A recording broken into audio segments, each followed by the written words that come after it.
The incorrigible Mr. Zeppo here, watching the State of the Union address live on C-SPAN. I always like C-SPAN because they don't add unnecessary commentary to any of it. They just show you the live feed from the actual place. They never cut away to talk about stuff on top of anybody's commentary. It's just the Capitol building or wherever it is they are, live feed from it. My first thought, as I'm watching him come down the aisle, I don't know if it's my TV, because it's an old TV. It's one of these old big TVs. But my first impression is just about what they look like, all these people, and everyone looks really weird. Trump himself looks like his face has gotten more orange, and his hair has gotten more like corn silk white. But that's not the first time I've had that feeling, so I don't know if he just kind of fluctuates every month or so or what, but he looks weird colored, like his makeup artist was off and they had to bring in a ringer. Okay, now he's standing in front of a bunch of military guys shaking their hands. Kind of blew them off, though. And there's one guy, is this the Illuminati guy? Is this the point your finger guy? He's saying quite a few words at Mr. Trump, and Trump actually stopped to listen like he was really important, but he's just some guy off to the side. Okay, now he's getting up on the podium. I'm not ready. I meant to have my, microphone stand set up so that I don't have to, hold the phone this whole time. So I'm going to go do that. In the meantime, I'm going to pause everything so that it's a pause recording. I'm also recording the other channels showing of it. But what did they just do? They just handed each other weird folders. All right, I'm pausing it for now. And we'll continue in just a minute with the State of the Union address live from Washington on C-SPAN. And I'm going to be pausing it and commenting as it happens.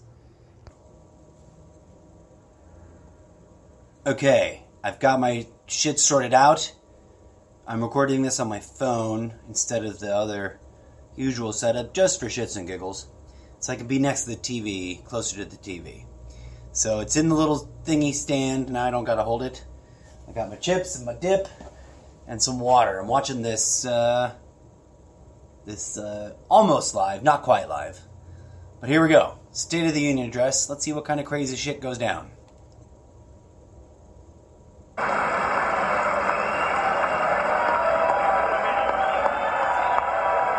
There's several people sitting, although the majority of the folks in the room are standing up, giving him a standing up. Lots of people shaking each other's hands.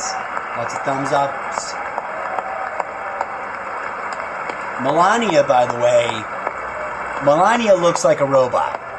She's just, stoic AF. But she's always been known for her,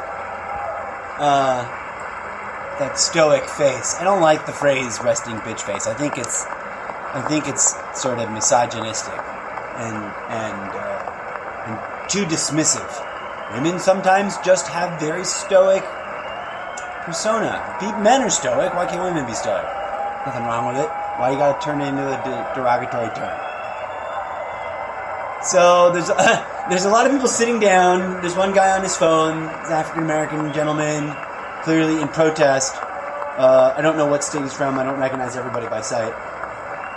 There's Jeff Sessions looking as creepy as ever, kind of giggling to himself. And President Vice Pence can't stop touching his jacket. Members of Congress, I have the high privilege and the distinct honor of presenting to you the President of the United States. Poor babyface Ryan can't get a sentence out without stuttering and fucking up. I mean, not to pick on him, but that's what these kinds of things are about, right? I gotta go and appease the ego minds and get snarky about politics. So that was just cute and funny that he kind of fucked up but again, I mispronounce and fuck up things all the time, so I don't know why I had to be a jerk. I apologize, Mr. Ryan.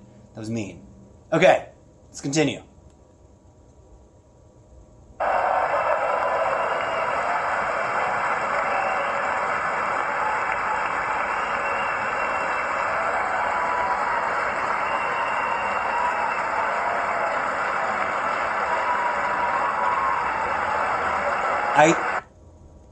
I'm not sure what this was just now, but the applause was going on and on after is it Paul Ryan? Paul Ryan introduced the president.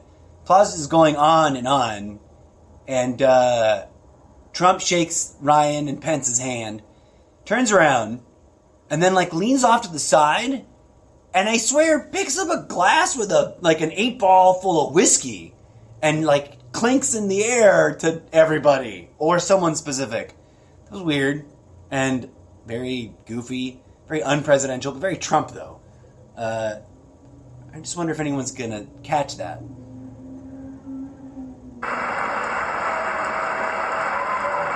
Ben Carson looking stoned off his ass.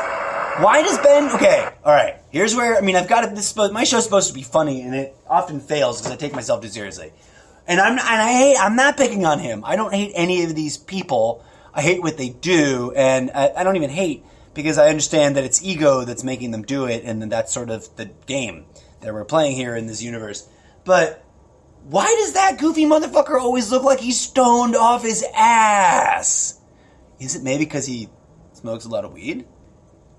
And if he does, why is it... I'm amazed he's been getting away with it. And if he is stoned off his ass all the time, why hasn't he spoken up against all this clusterfuck of bullshittery? I don't understand. Maybe there are people who just look like that, despite having never consumed cannabis ever. But he just looks like he's on his 6th or 7th fatty joint by himself. His eyes just trying to make him go to sleep, but he's still got some silly thing running around in circles in his mind. Anyways, I digress.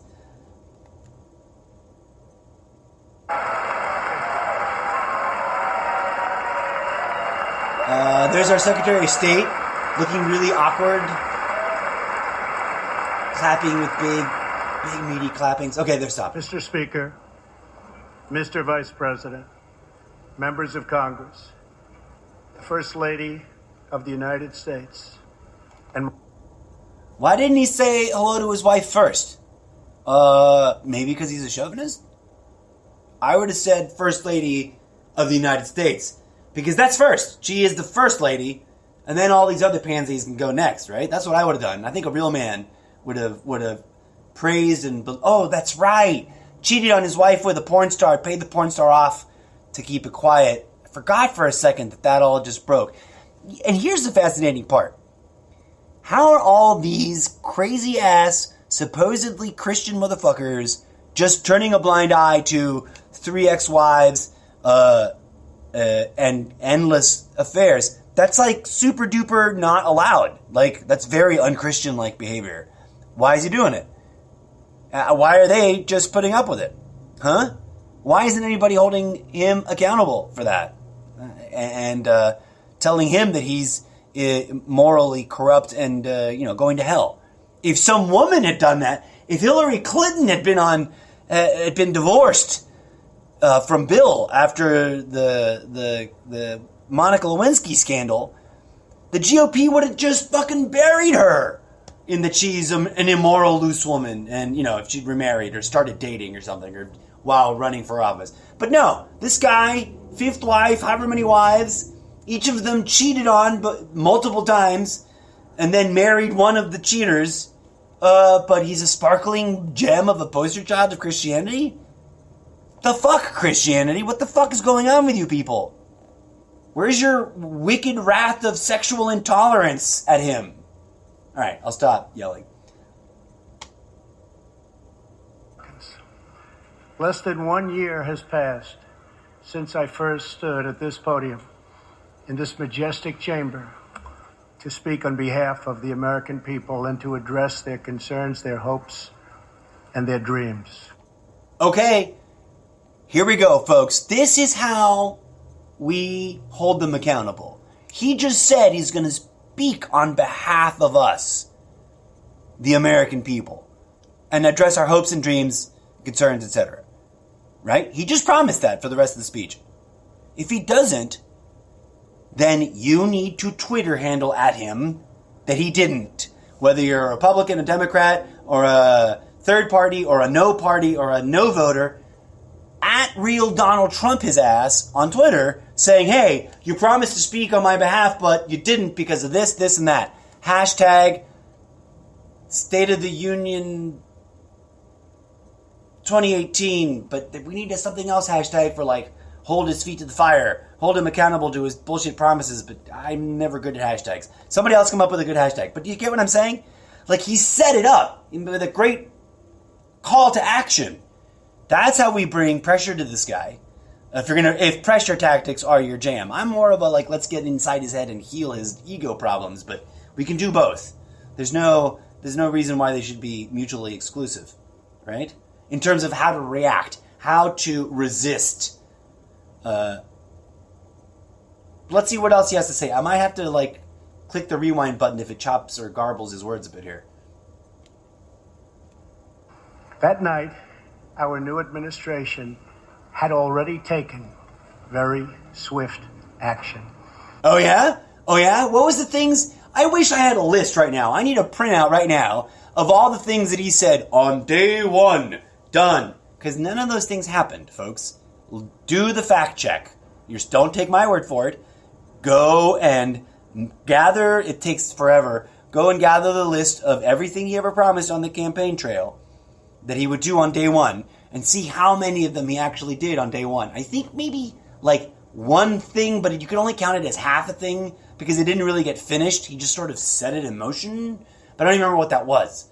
But he did not he didn't kill Obamacare on day one. He didn't deport all the illegals on day one. Although, yes, the deportation numbers have been going up. But quite frankly, that's not his doing. That's the fact that, as one person put it on the Border Patrol, they're now actually sort of, well, he did unsign that thing. Whatever. But I don't think he did that on day one. Right? I think a true comparison list would be kind of miserably disappointing. A new tide of optimism was already sweeping across our land. Each day since, we have gone forward with a clear vision and a righteous mission to make America great again for all Americans. Okay. Whenever politicians use the word righteous, it makes me want to like shit my pants a little bit because it's frightening, because that's the kind of thing that now there's conspiracy theories all over the place, but you know what's really, really true? The Bush family's actual version of Christianity in real life, without a conspiracy theory. If you went to the same church as the Bushes do, you'd get sermons about how ultimately we have to start the apocalypse. We have to trigger that thing.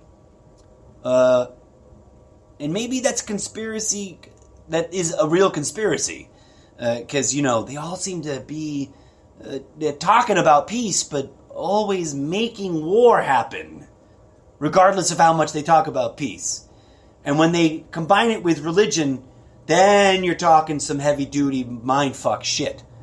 Because God doesn't appreciate it when you go to war for his name, especially when you go to war in his name and, the same small handful of corporations profiteer on selling everybody the bombs and bullets and guns that kill each other, because that's not what God is about. I'm fairly confident.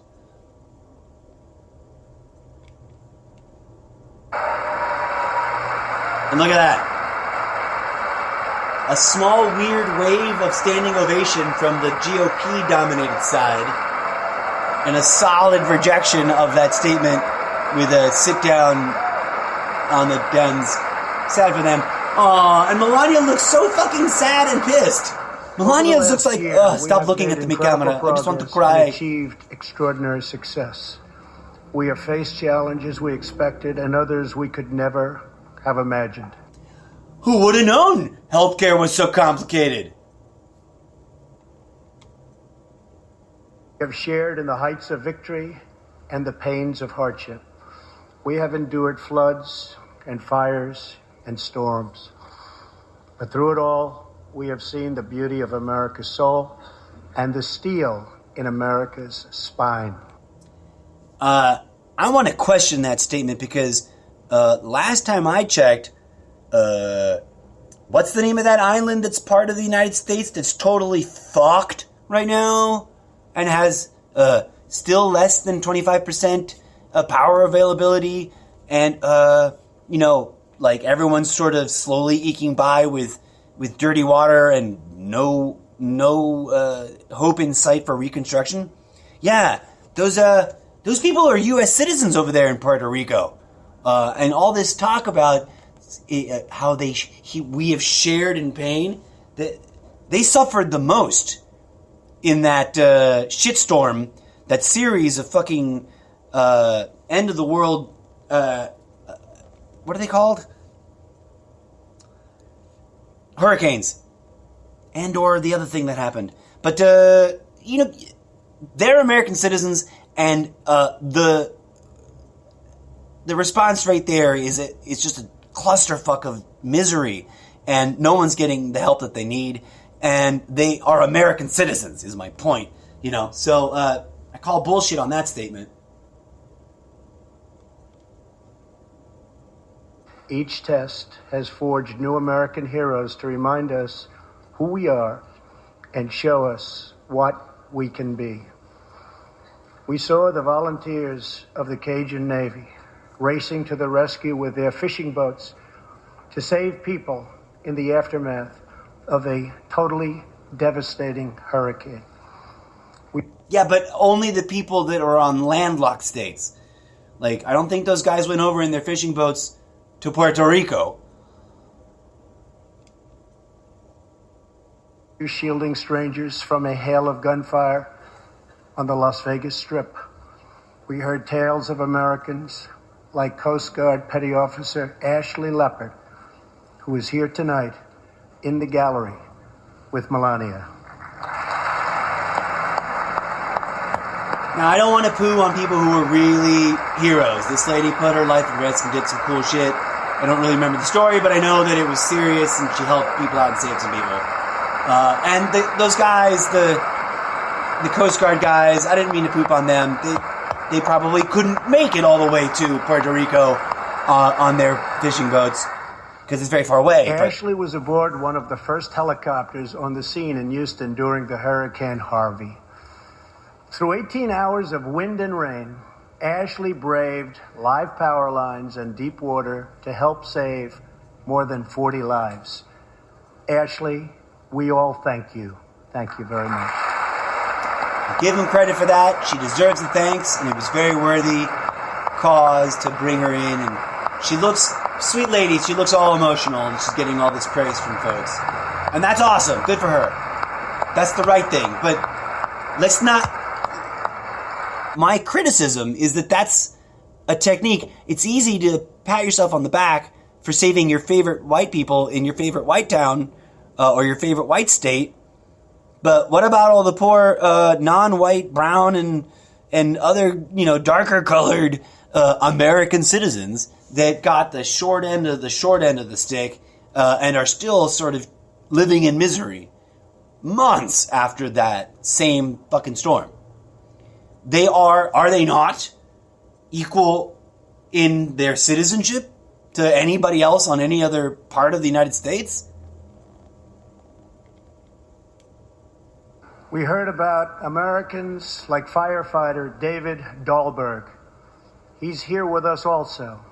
David faced down walls of flame to rescue almost 60 children trapped at a California summer camp threatened by those devastating wildfires. To everyone still recovering in Texas, Florida, Louisiana, Puerto Rico, and the Virgin Islands. Everywhere.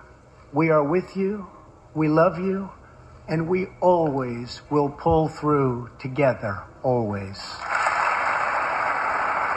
I mean, it's cute that he finally came around to mentioning Puerto Rico and the Virgin Islands, but in terms of loving them and being on par with Puerto Rico especially really chaps my height. I'm not even Puerto Rican, yo. I'm Mexican, and I don't even look Mexican. I look very white, but that's besides the point. To to bring them into the speech there at the end is like cute, and it only works for those who don't realize that Puerto Rico has received next to nothing in terms of U.S. help. And what help has been sent over there has been bungled and been mismanaged and used ridiculously. And that people are still literally struggling to get clean water and living in rubble. You know, not the whole island, but the recovery has been absurdly slow and mismanaged, and sort of to do that to them with this speech is like adding insult to injury, in my opinion.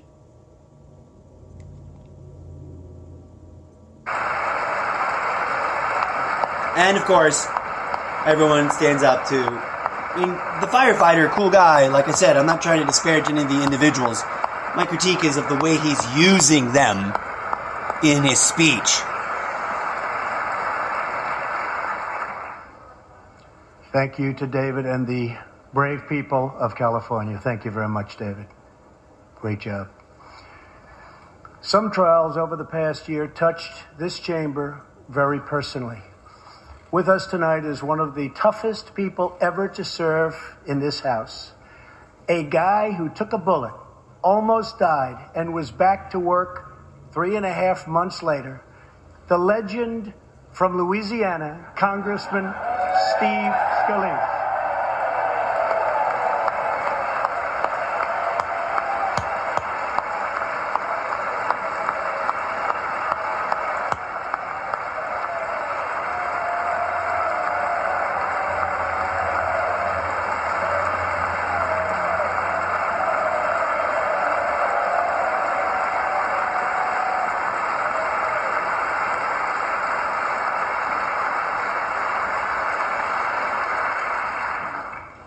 I think they like you, Steve.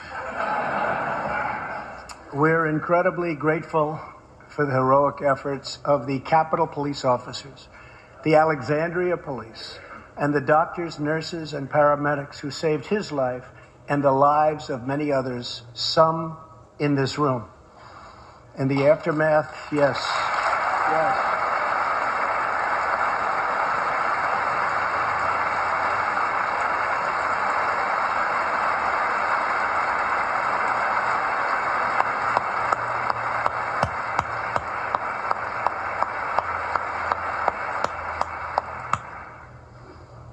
In the aftermath of that terrible shooting, we came together, not as Republicans or Democrats, but as representatives of the people.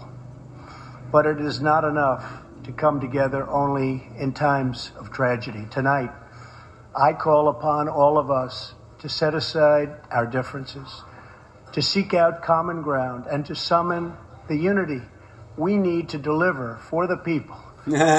This is... All right, here it is. There was the divider in chief, the single most divisive president in living memory. And everyone called Obama divisive, but he wasn't the one actually trying to divide people any more than any politician normally does. But because politicians work, you know, by being two-faced, by being subtle about everything. If there's division, it's because, politicians are the ones spreading the programming, but it's because they pit you against, you know, someone else. And they always need a good cop to be in office for a little while before the bad cop can show up and play all the negative rhetoric. I started giggling because they cut to, bless it, what's his name? The minority leader from New York, the Right Honorable Senator, Representative, I want to say Schumer? Is it Schumer? I'm terrible with names. I know this man's face like for 20 years, but I don't remember his name. But he's just sitting there in his sort of section of the much less enthusiastic Democrats and glaring. He's just sort of scowling in a very... maybe I'm exaggerating. He's not really scowling. He just sort of looks discontent. The key. These are the people we were elected to serve.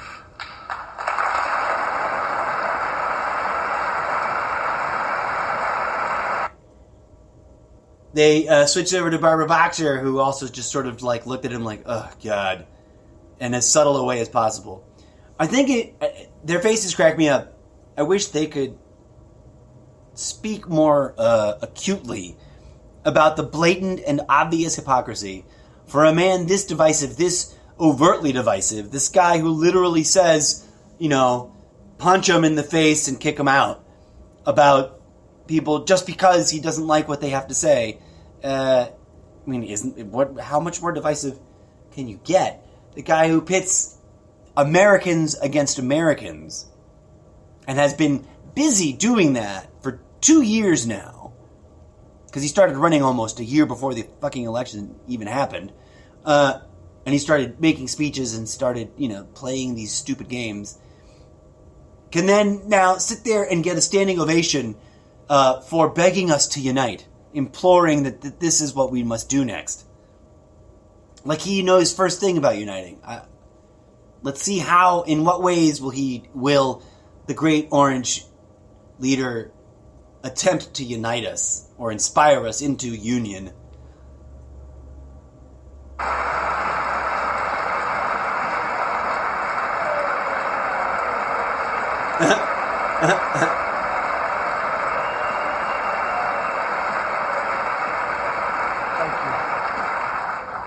Over the last year, the world has seen what we always knew, that no people on earth are so fearless or daring or determined as Americans.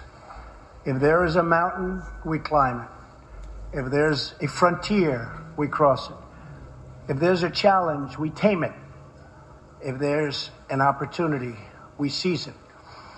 So let's begin tonight by recognizing that the state of our union is strong because our people are strong.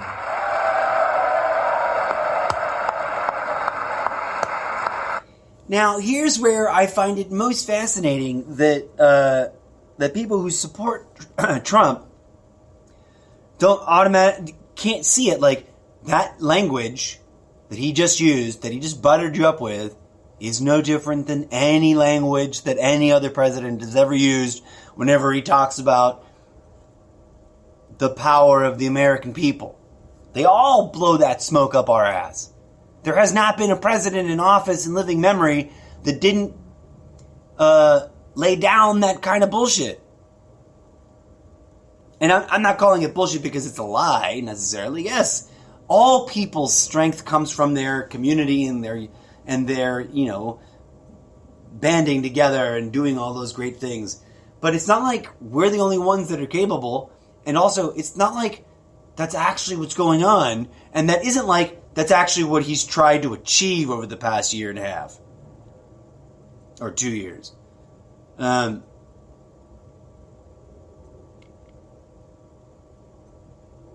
Oh, I pushed play twice. There we go. Another standing O. With, lots of folks sitting down in protest. Although Cory Booker notably just stood up for that. Okay. Together we are building a safe, strong, and proud America. Since the election, Here's a question I've always had for my Christian American friends. So, pride is one of the 7 deadly sins. So why is America all about pride then? Exactly? Like, that's never computed for me. Why is pride so beloved in this culture when it is overtly claimed as a sin and something not to attach oneself to in the Bible that this society's culture is supposedly based on? I ask that, and usually when I've asked this in the past, people just look at me like I'm being a dick for asking. So it must touch a nerve. I think people must somehow realize that there's a problem there, but they don't want to address it because taking pride in something, especially things that you really don't have any right to be fucking taking pride in, like the color of your skin. What is there? What pride is there other than it's who you are? But you can be loving, compassionate, self-accepting without pride.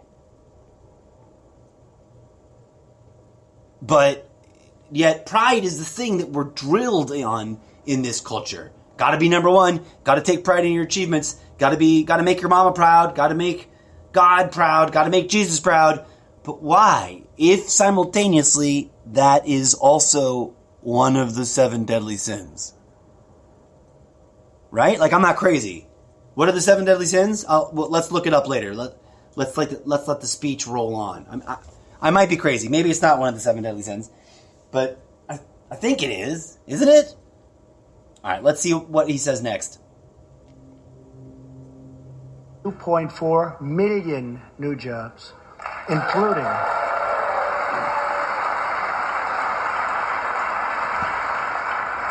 including 200,000 new jobs in manufacturing alone. Tremendous number.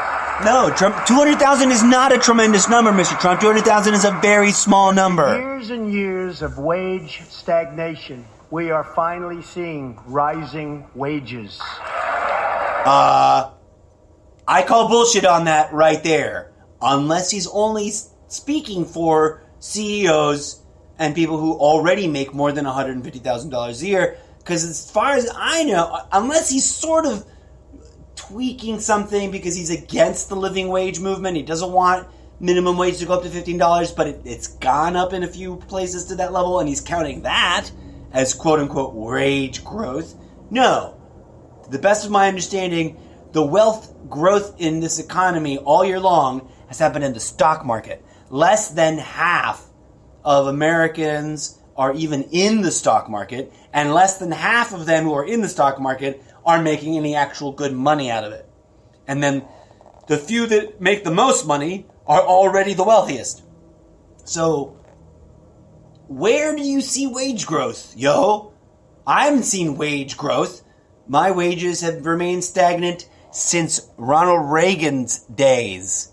Well, that's a bit of an exaggeration, but I can guarantee you for sure that I haven't earned any more money than I earned during the Bill Clinton era. Because that didn't work during the Reagan era. But by the end of the Clinton, beginning of Bush Sr., I was paying attention to the world, and I knew what minimum wage was. And it's been eking up like crazy, hypocritically slow as CEOs give themselves bazillion-dollar bonuses. Now, there's a little tiny bump right now because corporations went, ooh, cool, we get a bazillion-dollar tax break. Let's give our employees a couple $1,000s. They'll be wowed, and they will forget about the bazillion dollars we just got in tax breaks. Drop in the bucket, my folks. And I call that fact checkers are going to call that bullshit later. But of course, all of his sycophant fans are giving him a standing O yet again. They just barely sat down, and they pop back up again. Unemployment claims I need some chips. have hit a 45-year low. That's technically true, but the momentum on... Oh, this is too cute. I paused it, and Mnuchin's face is on the screen, and he's just making one of those awkward faces that he does, and it just paused perfectly on it. The unemployment rate... it's useless. No one ever believes you when you say it. Even when they know it's true, they'll deny it because they have to. But that's, I think, something that's lingering from the Obama recovery. Not that I like Obama. I don't. He dropped more bombs than Bush. So how can I like Obama? I just can't categorically. He was he was much more well-spoken. I'll give everybody that. He was a fancy talker, and he's very charismatic. But he dropped a bunch of bombs. A bunch of bombs on people that didn't need being dropped. But I digress. He is... the policies from that White House are the ones that are responsible for the slow and not thoroughly strong enough drop in unemployment.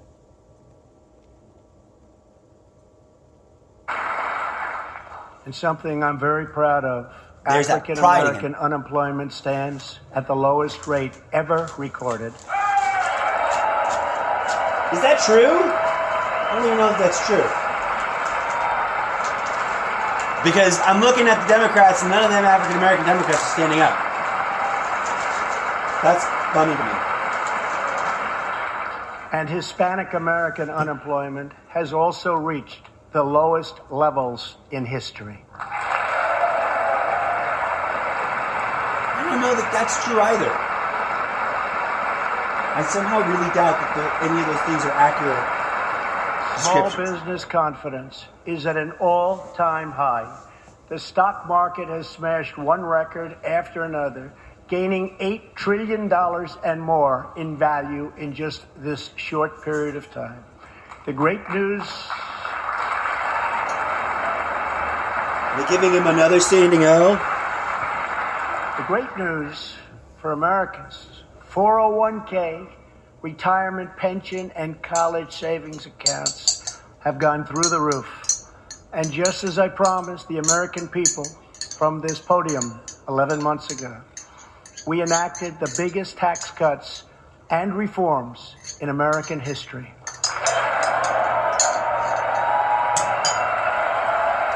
Tax cuts are a thorny, crazy issue where people just can't get their brains around it.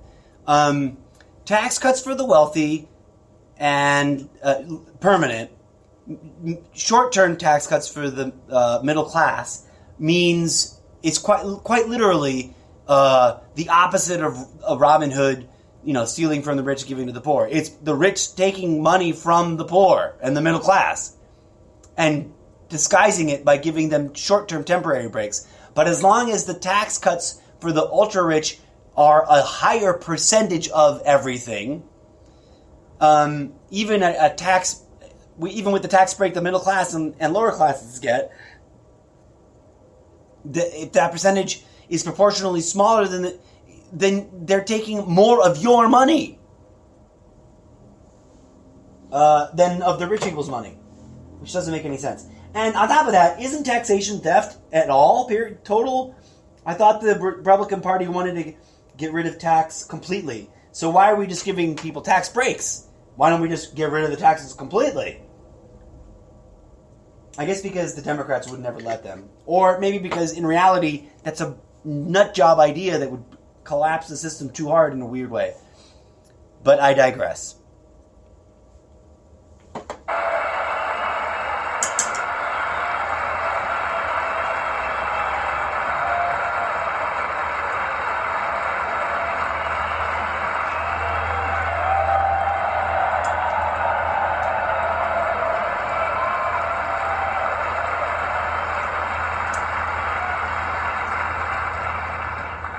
Our massive tax cuts provide tremendous relief for the middle class and small business. To lower tax rates for hardworking Americans, we nearly doubled the standard deduction for everyone.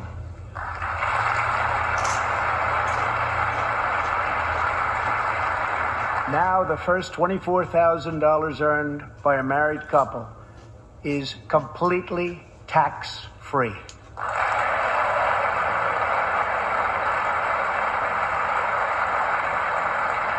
We also doubled the child tax credit.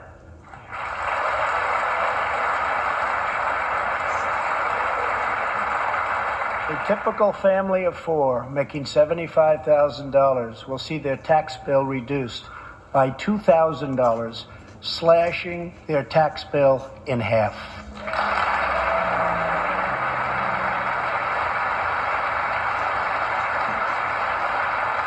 In April, this will be the last time you will ever file under the old and very broken system, and millions of Americans will have more take-home pay starting next month, a lot more.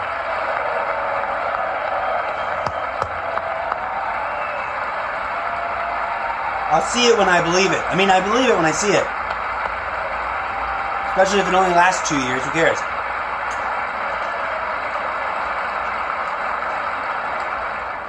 We eliminated an especially cruel tax that fell mostly on Americans making less than $50,000 a year, forcing them to pay tremendous penalties simply because they couldn't afford government-ordered health plans.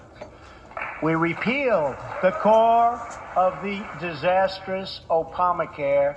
The individual mandate is now gone. Okay, I've been saying this since before Trump came on the political scene, because lots of Republicans have been hammering on Trumpcare.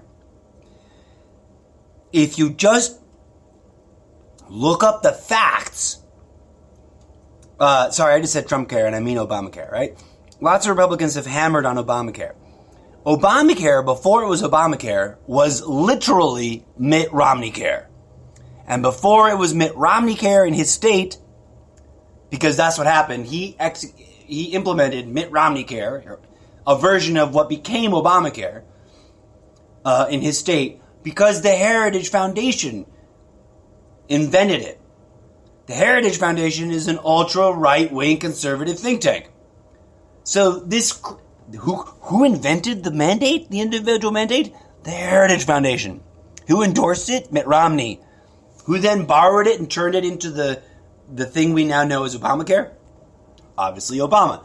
But like this blind rage against taking care of people's health, which is something that Jesus asked us to do, showed us how to do for free, but that's a whole nother rabbit hole, right? How did Jesus heal people for free? But he did it, and it's in the Bible. Jesus would want you to have health care, I think. And Jesus would want, I think, if Jesus were to show up one day, he'd be like, hey, I thought I taught you guys to take care of each other and love each other and heal the sick and feed the hungry and you know, take care of the poor. Instead, you're doing all the opposite things. So this bizarre, irrational, abusive war on Obamacare really, really doesn't make sense on so many levels. Because the institution itself was originally a freaking Republican idea invented by a Republican think tank and executed in its rough draft form by a Republican governor. And then suddenly, just because Obama lifted it up to the federal level, it's the devil's fucking work. But there he is. He's going to give us a standing O right now, I'm sure. I bet Paul Ryan and Vice President Death over there are about to stand up for him again. Yep, bingo. Oh, and so is what's-his-face. He's all excited. Bernie Sanders and Klan, not happy.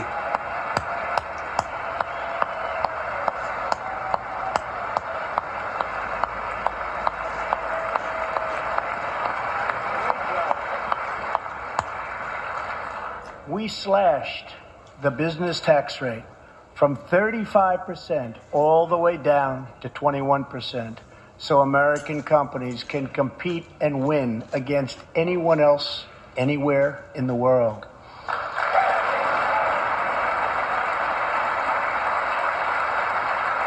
These changes alone are estimated to increase average family income by more than $4,000. A lot of money. No, Mr. President, $4,000 is a piss drop in the bucket. Most people burn through that in less than a month and a half, 2 months.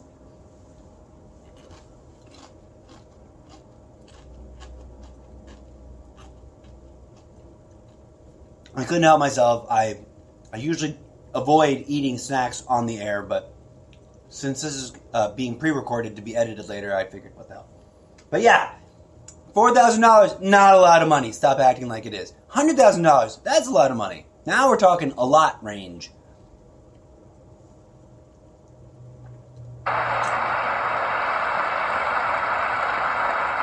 You guys realize what that's about, right? It's about keeping your expectations low. Okay? The elite are elite. Their tax cuts are permanent. We're not going to talk about that, so you forget. And then we're going to get you all excited about a couple extra $1,000 so that you get a little thrill and you don't think about what a bullshit hypocrisy it is that they get permanent and much deeper cuts and that you only get little tiny shallow cuts and they call it big money, but it's not. It might be, for some of us, it might feel like big money, but in the world of economics, at a national scale, $4,000 ain't shit. It's an insult the way they self-congratulate themselves for doing us a favor when it's not. Businesses have also received a massive tax cut and can now deduct 20% of their business income. Here tonight are Steve Staub and Sandy Keplinger of Staub Manufacturing, a small, beautiful business in Ohio. They've just finished the best year in their 20-year history.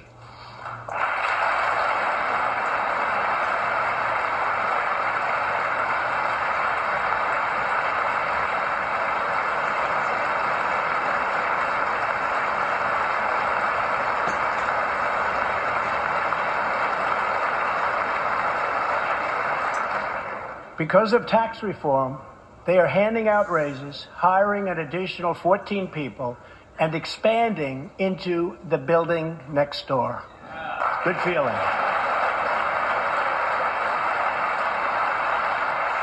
One of Staub's employees, Corey Adams, is also with us tonight. Corey is an all-American worker.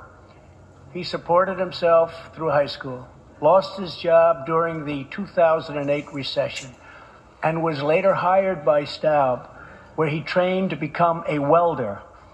Like many hardworking Americans, Corey plans to invest his tax cut raise into his new home and his 2 daughters' education. Corey, please stand.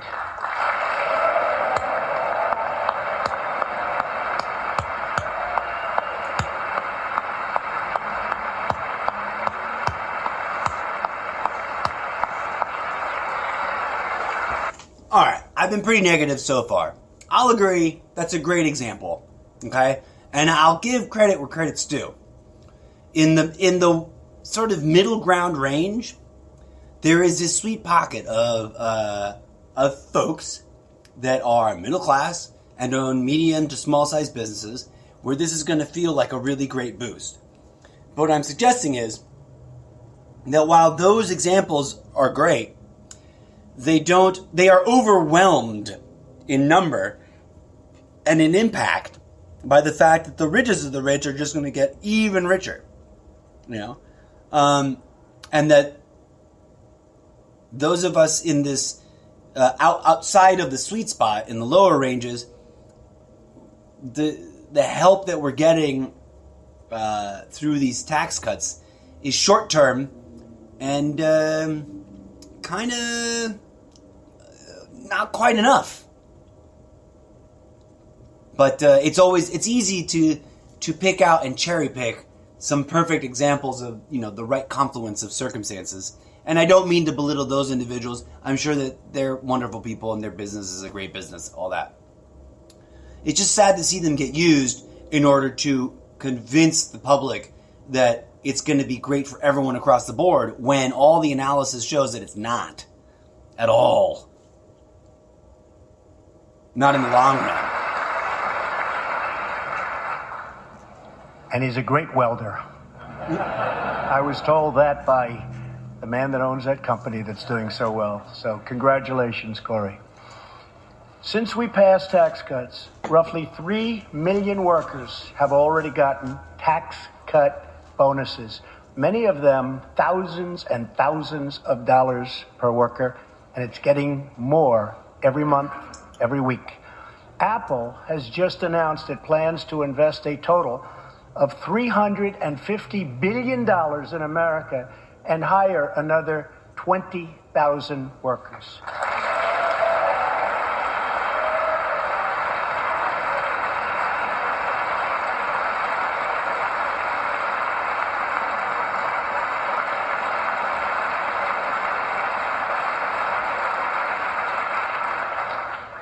And just a little while ago, ExxonMobil announced a $50 billion investment in the United States. Just a little while ago.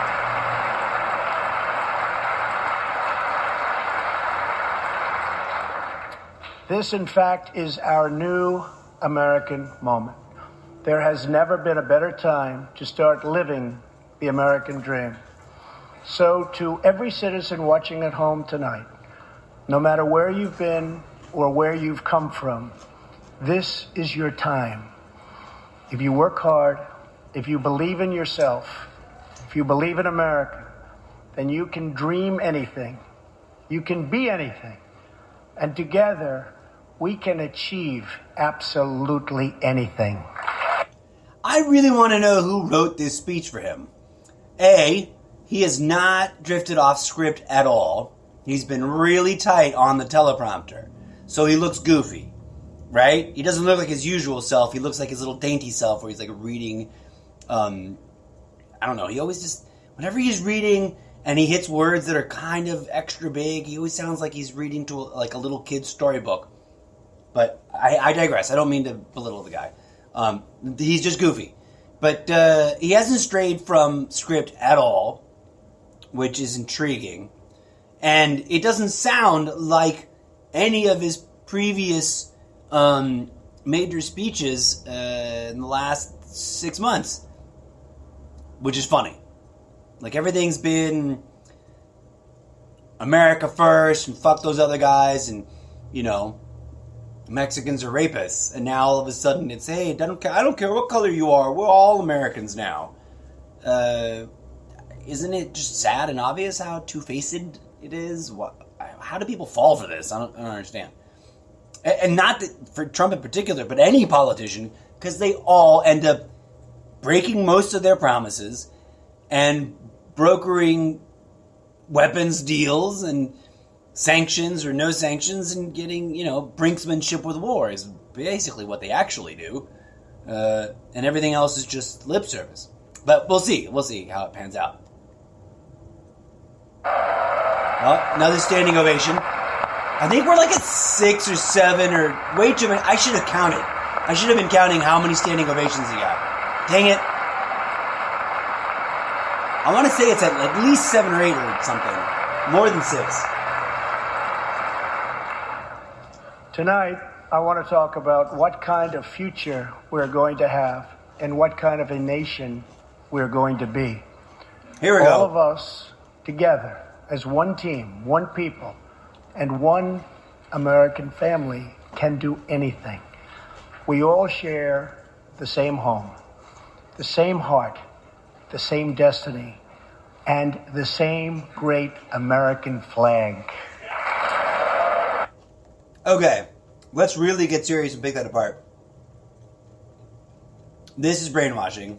I mean, this is conditioned thinking, right? This is like conditional thinking. Let's think about these things in these conditions. And it's sort of obvious. He's saying things that aren't happening. We aren't behaving like one family now. Right? We haven't been, in large part because of his endless array of shithole comments. But now he's sort of made this mantra, one heart, one family. And then he ties it to the flag. The flags are what? Symbols of our national identity? Sure. At the most benign level, that's all they should be, right? But they also become totems, icons of attachment, where we transfer our own identity with them, and then all the ideology gets attached to the flag. Let's see if that's just a random bit of pomp and circumstance in honoring the flag, or if he ties some weird, crazy shit together here.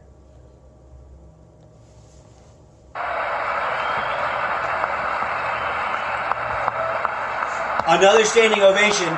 So what, that's like 8 or 9 now? Maybe 10?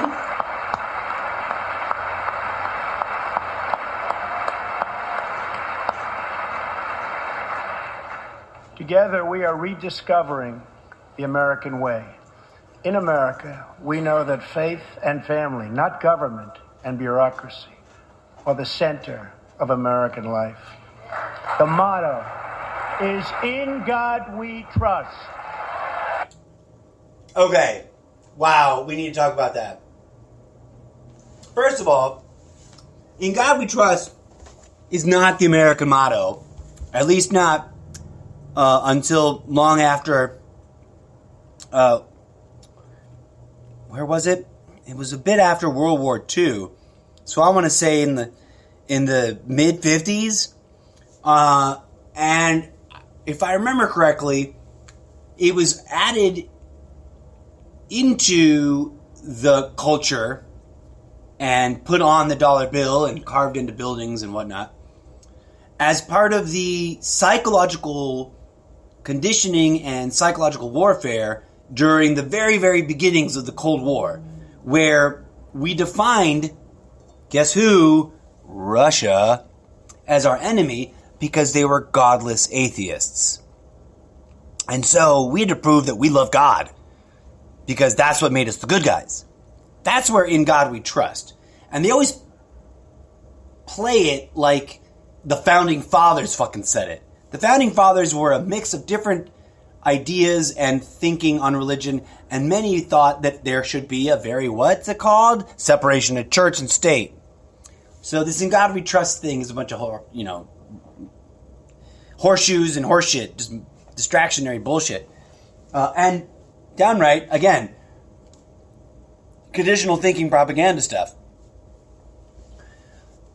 The idea that the divine creator of the entire infinite, boundless cosmos would be interested in whether or not a tiny little country on one tiny little planet in the middle of all of it would pledge its allegiance to him exclusively and find that it to be a critically important part of life. And yet nowhere else in the universe does it matter if that's the God that you believe in. It's obvious madness, right? Like, anyone who understands that there is no cartoon character cutout judgy God out there waiting to see if we prove ourselves to him, and that God literally is the universe as it is manifesting itself and perceiving itself, then the idea of a national association to godhood, godness, God quality, divinity makes even less sense. If God is the universe itself, manifesting everything and everyone, God is on everybody's side, not this country or this group of people or that ideology. And then the thing he said before that, I'm going to back it up, see what he said.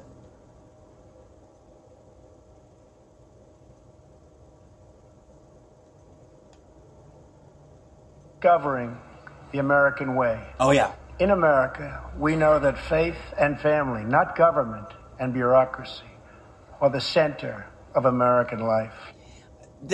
We are rediscovering the American way, and that family and faith are the center of American life, not government and bureaucracy. This is part of that whole agenda from the right. The left has their version of it, but it's different. The left, and so don't get me wrong, I'm not a leftist, I'm not a Democrat. The left always plays this with the humanitarian, and this is why the right makes fun of the left so much for being soft and squishy, because they wrap everything up in humanitarian, blissful blah-de-blah.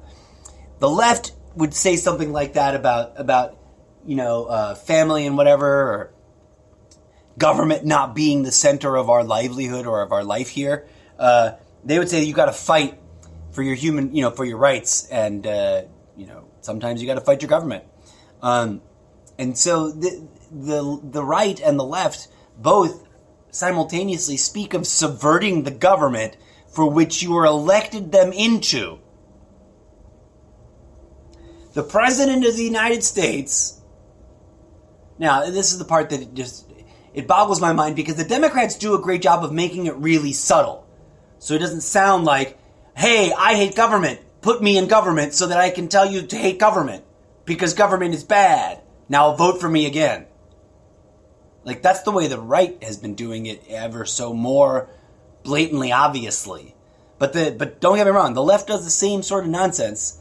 They just wrap it up in more complicated, wishy-washy, sort of snowflakey kind of their version of how they look at things.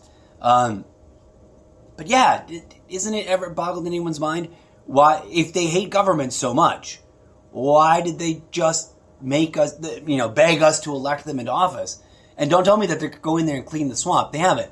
They're like sort of ruining some of these institutions a little bit almost, but I don't see a very clear swamp yet. I see a swamp that's just messier and full of less experienced swamp monsters.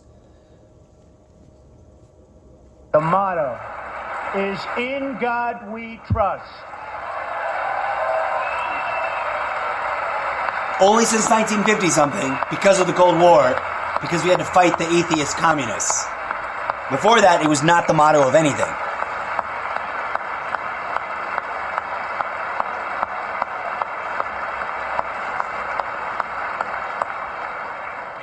And we celebrate our police, our military, and our amazing veterans as heroes who deserve our total and unwavering support.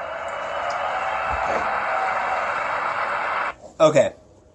This is a very tricky subject. The military generals all stood up. But did you hear the language that he used? He wants you to give men who follow orders with guns and who shoot people a lot your blind and unwavering support. That almost sounds like he's intimating a death threat if you don't. And that's always the problem with military and police, and when you have a control mechanism like military or police, especially when it's clearly corrupt by the profiteering moneyed interests that profiteer on the manufacture and sales of the machines of death that these guys in uniform use to kill each other and us. And, of course, the bad guys. But the bad guys have got guns, and so we gotta have guns too. And no one ever goes to think any further than that. If the bad guys have guns, and we have guns, then the profiteers are profiteering on both of us killing each other. So maybe the problem isn't with the bad guys, quote unquote. Maybe they're not bad guys. Maybe they're just idiots that have been suckered into buying a product that is explicitly designed to kill someone else, and they need someone to kill. Maybe the real bad guys are the people who design and engineer these products knowing that their only purposeful use is to kill other people, and that convince us that killing each other is something that's patriotic and righteous to do. As one general put it, do I have it handy? I don't. As one general put it from right after World War II, every gun that's manufactured is theft from a poor child's mouth. War is organized murder for profit. So why are we taking pride in that? I do not disrespect the men and women who don't understand all that and get suckered into complying and being in the cogs in the war machine. I don't got any beef with any of the grunts. You guys don't know, like Jesus said, forgive them for they know not what they do. But the people who organize the war, which is organized murder for profit, the people who profiteer on that, who make the bazillions of dollars because all those people died and then nothing really changed and then more people died and still nothing changed and so more people died, those are the people that I want to hold accountable. Because they're using patriotism, religion, and statism, and all these different modalities of mind control on us so that they can profiteer on butchering us. Really, more accurately, on having us butcher each other. That's what again, pride's a sin. Why are we proud of that exactly? Why are we proud of having high-tech machines of mutilating ourselves? I don't get it. There is no existential threat beyond ourselves, and we can heal ourselves and cope with that problem that we have about people being quote-unquote bad guys without these endless for-profit wars and this endless abusive butchering in the streets of people just shooting each other indiscriminately. Cops shooting not cops, people shooting cops, people shooting people. I bet there's even cops shooting cops. Oh yeah, that's happened, huh? One of the big mass shootings of the last couple of years was a cop who went a little batshit crazy and started shooting other military guys. Anybody not see the fucking problem with that? I don't think anybody in this room sees the problem with that. There you go. Standing ovation.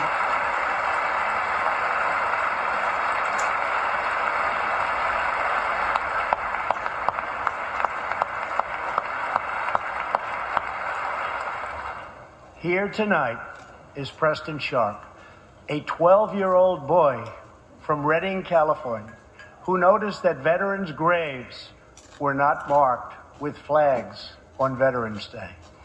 He decided all by himself to change that and started a movement that has now placed 40,000 flags at the graves of our great heroes. Preston, a job well done.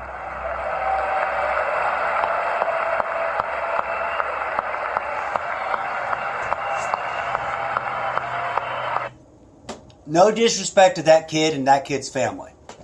Clearly this kid, right in the thick of the fucking pro-war brainwashing. The only real way, and forgive me for being a hardliner on this, I think that the only real way to honor the veterans and others who have died in our little sports ball murder game of organized death is to stop creating them. And by I mean stop creating them is to stop sending boys barely a few years older than this young kid to these organized murder sport. Or fucking make it an actual sport so that only people who really, really want to participate have to. And that innocent people don't have to be innocently slaughtered as innocent bystanders to this endless fucking bullshit of war. And I don't mean to disrespect people who have family who died in previous wars. Like I said, my beef is not with the folks who got brainwashed into being the foot soldiers. My beef is with the brainwashers and the profiteers. If this offends you, you may want to reconsider your relationship to organized war for murder profit. Profit, murder, war, profit, murder, war, profit, murder, war, profit. Do you guys not get it? There's no need for any of it if we just heal the cause. What is the cause of conflict? Ego. If you boil any conflict down to its quote-unquote normative causes, every last one of them is some fucking ego trip. Now, the contextual or, alternative causes have almost always been war profiteering, which is ego.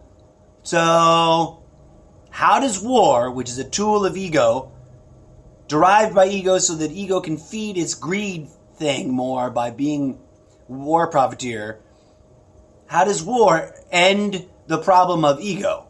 It doesn't, does it? It just perpetuates it. Makes opportunity for more war.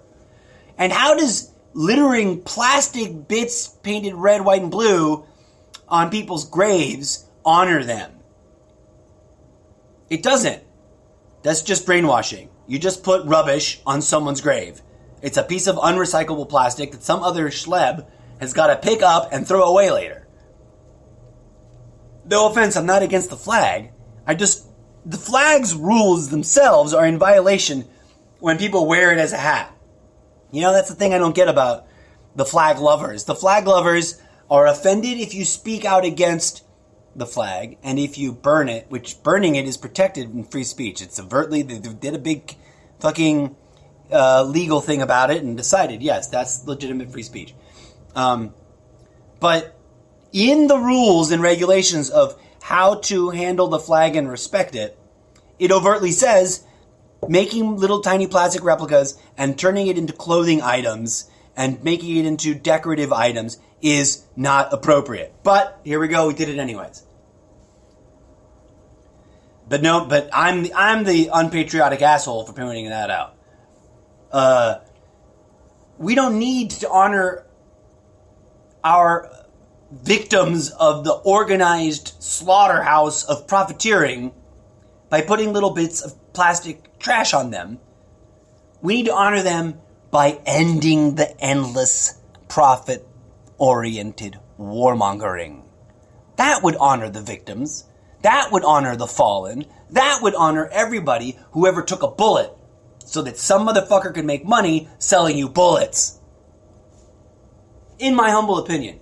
But you know, I'm the crazy one from another dimension. What do I know? This poor kid. He's waving like he's some sort of superhero. Did something great. I hope he grows up and realizes that supporting the war regime is the most unpatriotic thing an American can do. Young patriots like Preston teach all of us about our civic duty as Americans. And I met Preston a little while ago, and he is something very special that I can tell you. Great future. Thank you very much for all you've done, Preston. Thank you very much. Preston's reverence for those who have served our nation reminds us of why we salute our flag, why we put our hands on our hearts for the Pledge of Allegiance. We do that in order to condition our brains to associate trust and attachment to the machines and systems associated with the flag. And those machines and systems associated with the flag are currently preoccupied with causing and profiteering from endless war. That is not our civic duty, Mr. Trump. Our civic duty is to put an end to war. That's our civic duty. That's our humane duty. That's our divine duty from above and beyond. You're going to reference God? In God we trust? How's about in God we do the fucking honor of not going to war anymore? We proudly stand for the national anthem.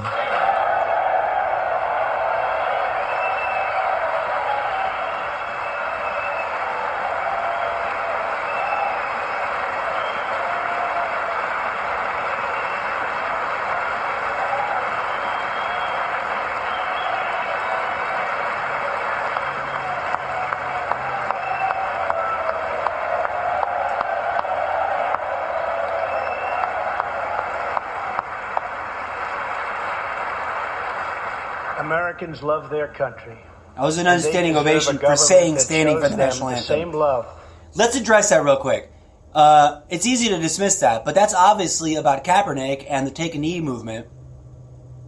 And as many astute journalists have already pointed out, to use the disrespecting the flag in conjunction with the get those sons of bitches out of here kind of statement is to almost dog whistle some sort of sly racist code for black people aren't patriotic enough, so we're allowed to hate them. What? For those who don't understand, Kaepernick or Calpernick or however you pronounce his name, the bro's only like half black, right? I think he's mixed race, whatever. I'm not trying to disrespect him. I'm just saying he's not very black. But and this is coming from someone who does not believe in race. Okay, so that's a whole nother sidebar. I think I've already done an episode on that. Dig it up. Race is alive. It was invented by slave mongers who buy and sell slaves. They made up different races so they could manipulate the value of different slaves and also drive a deeper wedge between the elite class who own the slaves and the slaves themselves, create a superiority complex. But I said I wasn't going to go down that rabbit hole. Oh, wait, it's totally all interconnected. Because black people in America were slaves in America for a really long time. And so it's really tough, and it's difficult for me to speak to this without getting some flack, I'm sure, from those who don't understand. I look white, but I'm not white. I don't identify white. I'm not black either. I'm not claiming to be black. But I think I got a little bit of a empathy, understanding, and sense into some insight into what black and brown people in America have endured, because I'm not as white as I look. I was not born here, blah, blah, et cetera, et cetera. So, African-American people, slaves. And the number one, the number one bit of brainwashing that the white people who own slaves and tried to indoctrinate onto the slaves, besides being Christian, forcing them to become Christians, is this whole notion of, of being submissive. And in sports, and in the sports realm, where the coaches and the owners are majority white, and the players are all majority non-white, i.e. black and brown, and sure, they're getting paid a lot of money, but the moment that you tell them that they don't have the right to exercise their free speech, then you're reverting to that sort of conditioning that originated during the slave era of America. Colin Kaepernick and every other sports player that did any kind of protest had every fucking right to, because that is enshrined in our right to free speech. We have the right to protest in this country. And you can't castigate anybody for protesting. And for your information, sir, while it is normal and traditional to stand for the national anthem, it is also considered very respectful and correct to kneel for the national anthem. You just made up whole cloth that that's a disrespectful act. And your really unpatriotic fans at home, who most likely sit on their butts drinking beer during the national anthem part of every sports ball game, and don't stand, because how many people, raise your hands, do you stand up in your living room when they play the national anthem? Come on. Yeah, you probably don't, right? Okay. So when the sports ball game is on, and the sports ball players are choosing to exercise their free speech because they are free men and not the slaves of the owners of the teams, then to criticize them for that is kind of blatantly racist, because they should be allowed to protest just like any other person in the United States of America is. And I'm pretty certain that if white folk had been protesting in some funny way, they wouldn't have gotten the kind of heat that the president gave them. But I went off on a tear on that because that kind of shit bugs me. But here we go. Let's come back to see what more patriotic nonsense he pumps down everybody's throats. In return. For the last year, we have sought to... I want to rewind that a bit.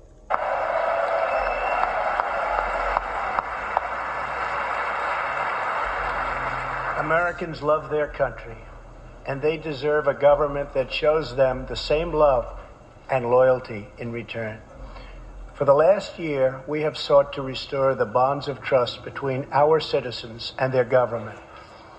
Working with the... Okay, whoa. I know you're going to list off a bunch of ways that you've been working to reconnect the bonds of trust and love between America and its government.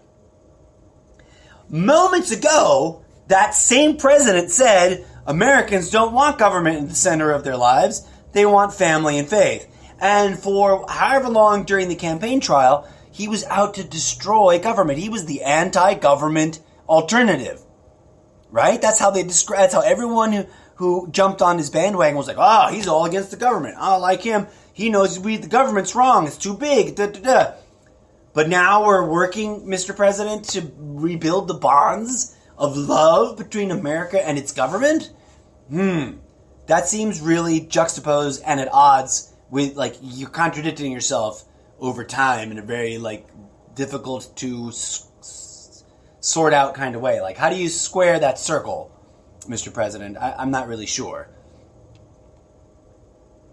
We are appointing judges who will interpret the Constitution as written, including a great new Supreme Court justice and more circuit court judges than... Okay, I got to stop on that last thing that he said. Do you understand what a moronic statement he just said? They're going to interpret the Constitution as written. See, this is a man who is two-faced about everything. On one day, when he's riling up his base, he's going to talk about the Constitution as if it's word-for-word gospel and cannot be interpreted. And then on another day, he's going to bullshit about how the Constitution's been interpreted to death and we got to reinterpret it. And on another day, he's going to tell you, that only the right-wing interpretation of the Constitution is correct. To put those two words together, juxtaposed like that, in one sentence about how your take on government is correct, is, I think, one of those interesting sort of tells that he's trying to play both sides against each other. Administration in the history of our country.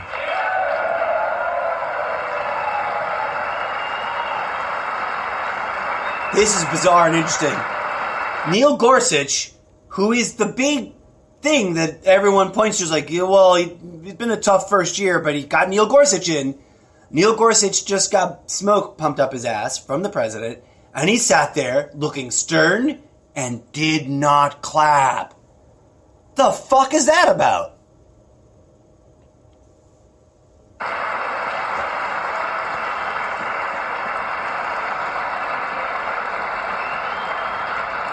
None of the judges stood up either. Defending our Second Amendment. Wait. And have taken his...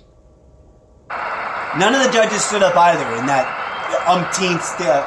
We are totally defending our Second Amendment and have taken historic actions to protect religious liberty. Okay. These are two obvious fucking signals. The Second Amendment is him, Donald Trump. You know, this thing about protecting the Second Amendment is totally him, like, sucking the ball, like, taking in the big NRA cock right in his mouth. Okay? The NRA does not give a shit about your patriotism. The NRA only uses your patriotism to sell more guns. The NRA does not give a shit about your safety. The NRA just uses your fear about your lack of safety to sell more guns. The NRA does not care about your rights, but it'll say that your rights are being infringed in order to sell more guns. Do you get it now? Or do I gotta keep going? Okay.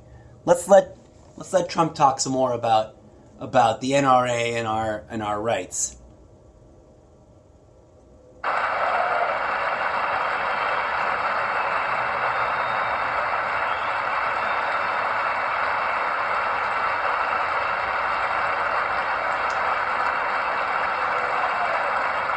And we are serving our brave veterans, including giving our veterans choice in their health care decisions.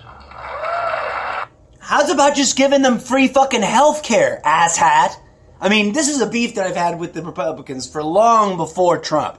So forgive me to, like, pin it on him with that little insulting thing. And I keep talking about how I don't insult people, but obviously I fall for my own ego traps too, right? I shouldn't be spewing hate at this guy. He's just a puppet. But I do need to criticize him. And I need to, like, ride the fine line and be the better man. So I apologize for the asshat comment. I also got to try to be funny, so I got to curse. So it's a very gray area. You'll forgive me, folks. But, again, as with, like, my earlier statement about the best way to honor veterans, especially the dead ones, is to stop making more veterans, especially the dead kind. I think the best way to serve our troops that have come home and are traumatized and injured is to give them free health care. Not more choice in their health care. More choice for what? To pay for health care? They put their life on the lines, and then you're gonna bleed them dry as they suffer from the negative health effects of all the toxic shit out there that the military is exposed to. That's ridiculous. Just like with this, I get really fed up with the New Day home loans for veterans, where you can borrow the full 100% value of your home. You know why there's restrictions on borrowing up to 100% of the value of your home? It's to try and protect people from not totally losing the entirety of their house. They can at least retain some of it and then, try to bounce back from the loss should something go sour. But if it's 100% of the loan of the value of the house and loan, I just don't see how anyone should take pride, which is a sin, in making other people take on debt, which is also not on the 7 deadly sins, but also considered a sin, as if I'm not mistaken, somewhere in the Bible it says that we should not borrow money or lend money, and Jesus kicked the bankers out of the temple. But I digress. This whole thing with the healthcare and the veterans and the VA, the hypocrisy in his actions are astounding, and yet people put a blind eye to it. This is my attempt to try to bring some of that to the foreground and call his shit out.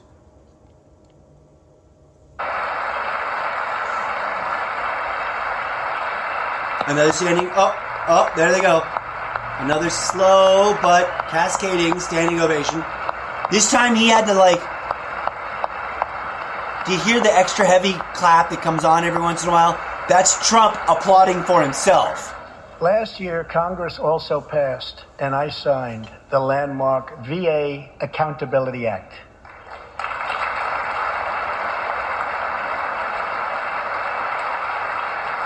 Since its passage, my administration has already removed more than 1,500 VA employees who failed to give our veterans the care they deserve.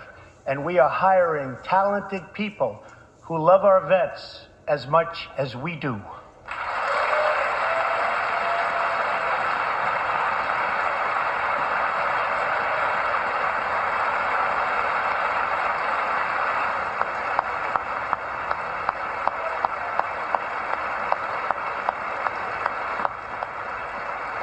And I will not stop until our veterans are properly taken care of, which has been my promise to them from the very beginning of this great journey. Curiously enough, and this moment, camera pans to the military generals. None of them are clapping. None of them are jumping up to give Donald Trump a standing O. That is quite revealing, my friends. Because if the warmongers themselves are not lapping up the praise, or not giving up the praise that Donald Trump needs so fucking intensely, that's a huge signal, yo. These guys are the guys that love to go to war. And, I mean, no offense to the generals. Like I said, I respect the human individuals inside the uniform. I believe that they think that they're doing what's right. The problem is, most of them have been hijacked by ego. Ego wants us to butcher ourselves endlessly and fail to achieve enlightenment. That's why ego invented war. We don't need war for any other purpose other than to give the profiteers an opportunity to profiteer, to give the ego sociopaths an opportunity to butcher and kill other human beings, and to give the rest of us an opportunity to stand up to it, transcend it, and put an end to it. Not by killing them all, because that will only reduce us to being exactly like them, but through spiritual healing. I wonder why they aren't applauding, though. Because I know they love Trump enough, but they're certainly looking, their faces right now, it's comedy. All Americans deserve accountability and respect, and that's what we are giving to our wonderful heroes, our veterans. Thank you. Accountability and respect. So tonight I call on Congress to empower every cabinet secretary with the authority to reward good workers and to remove federal employees who undermine the public trust or fail the American people. That's a dangerous decree, because couldn't some undersecretary then just remove him? I don't think he understands what he just said. Slowly but surely, another. This is like 15 standing O's. They're getting shorter in duration. To make Washington accountable, we have eliminated more regulations in our first year than any administration in the history of our country. I really don't understand. They're going for a standing O already, I can tell, even as I pause it. I don't understand why the stripping away of safety regulations is something that conservatives take so much pride in. That's one of the ones where I don't even see how the brainwashing worked to convince people that fewer safety legislation controls. I mean, you can't legislate everything, but I don't need the coal industry dumping dirty water into my already dirty water so that I get even more sick. You know? I guess also I don't understand the need for hyper-regulation, because all the regulations notwithstanding, DuPont Chemical has been poisoning us since 1950-something, and I don't think they've suffered one bit of any kind of damage or fine or any kind of legal consequences. And, they've been sued 2 or 3 times in class action lawsuits and paid out drop of a bucket in their fortune. But, this whole arguing over regulation, it's such a mindfuck job, because no matter what, the people who are polluting are still polluting in such a horrible extent that it's killing us all.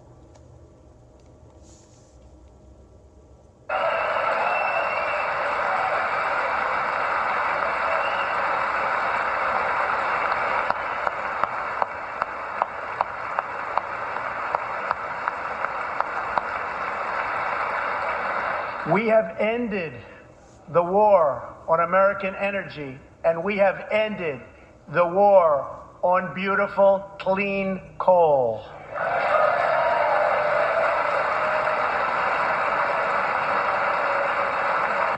That's sad and nonsense and pathetic, because although he did deregulate the coal industry a bit, it's not clean. That's just marketing. That's just a word that they start saying in order to get you to believe that it's somehow better. It's not any cleaner than regular coal. And B, the coal industry has suffered some losses anyways, despite that deregulation on its safety controls, because that wasn't what was crippling its business. You know what was crippling the coal industry's business? The growth of solar panels, and the growth of the solar industry, the growth of the wind industry, the growth of the renewable industry, and, most ironically, the growth of the fracking gold rush of natural gas. We are very proudly an exporter of energy to the world. Not coal. We're exporting natural gas.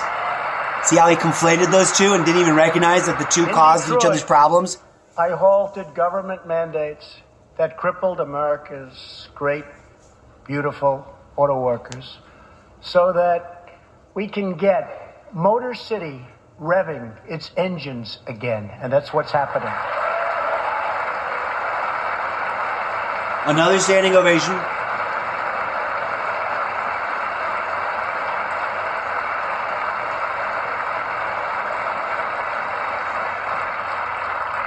Many car companies are now building and expanding plants in the United States, something we haven't seen for decades. Chrysler is moving a major plant from Mexico to Michigan. Toyota and Mazda are opening up a plant in Alabama, a big one, and we haven't seen this in a long time. It's all coming back. Another standing ovation. I don't really have any criticism for that, other than that pollution from automobile combustion engines is disgusting and gross, and we really need to stop that. But obviously I want the car industry to evolve, not to end. Auto plants and other plants will be opening up all over our country. This is all news Americans are totally unaccustomed to hearing. For many years, companies and jobs were only leaving us. But now they are roaring back. They're coming back. They want to be where the action is. They want to be in the United States of America. That's where they want to be.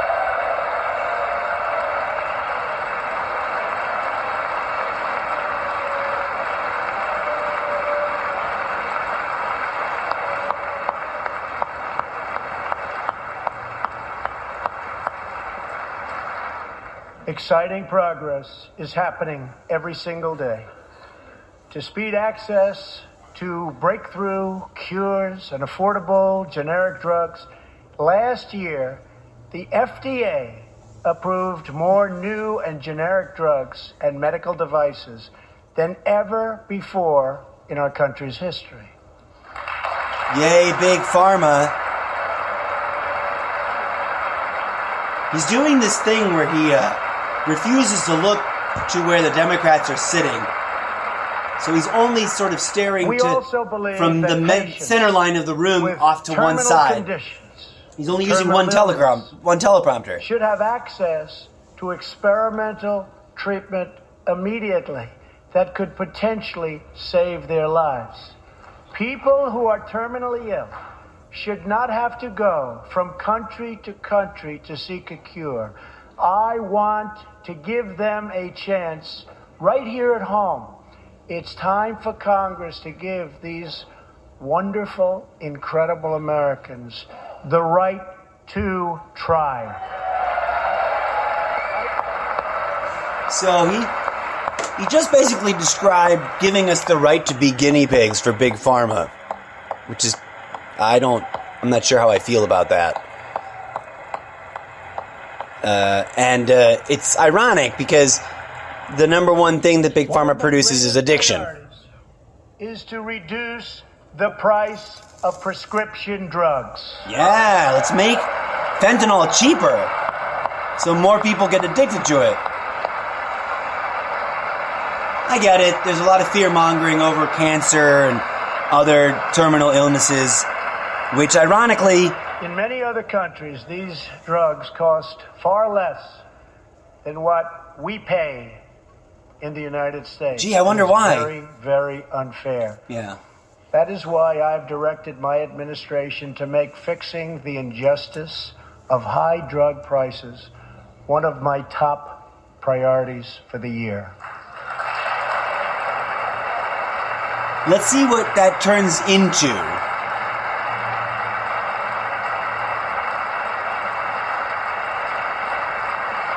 It's getting a little bit of crossover. And prices will come down substantially. Watch. All right.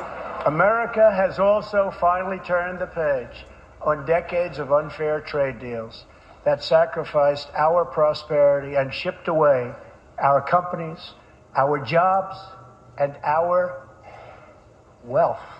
Our nation has lost its wealth, but we're getting it back so fast. The era of economic surrender is totally over. From now on, we expect trading relationships to be fair and, very importantly, reciprocal. Another standing ovation. I've lost count. It's got to be like 16 or 17 standing ovations now.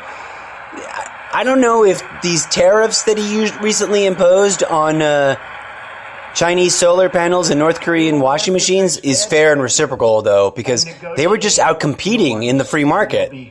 Right? See, there's a catch-22 there.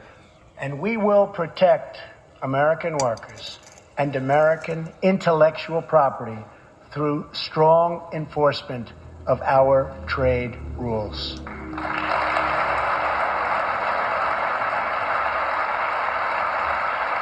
As we rebuild our industries, it is also time to rebuild our crumbling infrastructure. Now that's a promise he made that he'd be working on in the first year, and I haven't seen any progress on that, other than the beginning of building small segments of the wall as America samples. Is a nation of builders.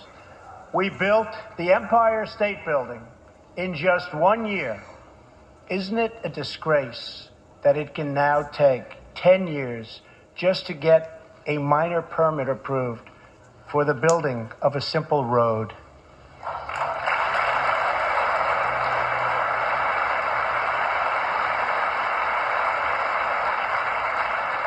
I am asking both parties to come together to give us safe, fast, reliable, and modern infrastructure that our economy needs and our people deserve.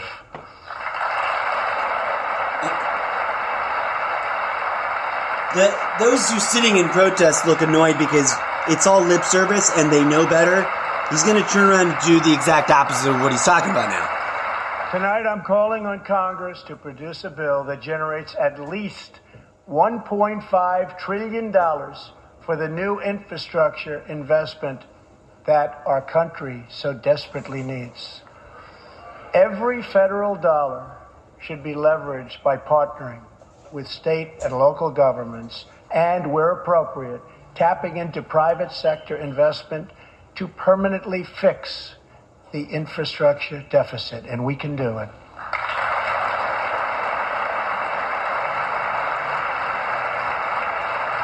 "17 standing O's." Everyone's going to get tired soon. Any bill must also streamline the permitting and approval process, getting it down to no more than 2 years and perhaps even 1. Together, we can reclaim our great building heritage.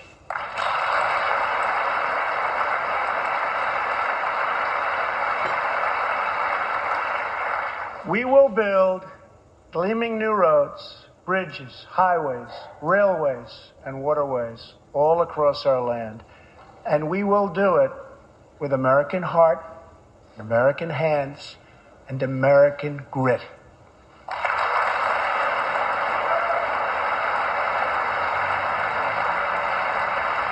What's ironic about that is that the vast majority of people who work in manual labor, if you do an analysis, turns out to be mostly foreign nationals. I mean, like, Americans didn't build the railroad system as it exists today. We use Chinese people almost in slave-like conditions. That we all love so much. We can lift our citizens from welfare to work, from dependence to independence, and from poverty to prosperity. We're going to lift our people up, but I thought they were all freeloaders that take too much. How two-faced can he get with his lines of dialogue? Bernie Sanders, just the look on Bernie Sanders' face. The poor bastard. As tax cuts create new jobs, let's invest in workforce development and let's invest in job training, which we need so badly. All right, I can totally support that.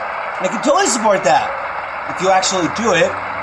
How are you going to afford to do it if you're increasing the deficit with all those tax cuts? Let's open great vocational schools so our future workers can learn a craft and realize their full potential. I have been saying that for decades. Because you know who started closing all the vocational school stuff? Government, the GOP. Working families by supporting paid family leave.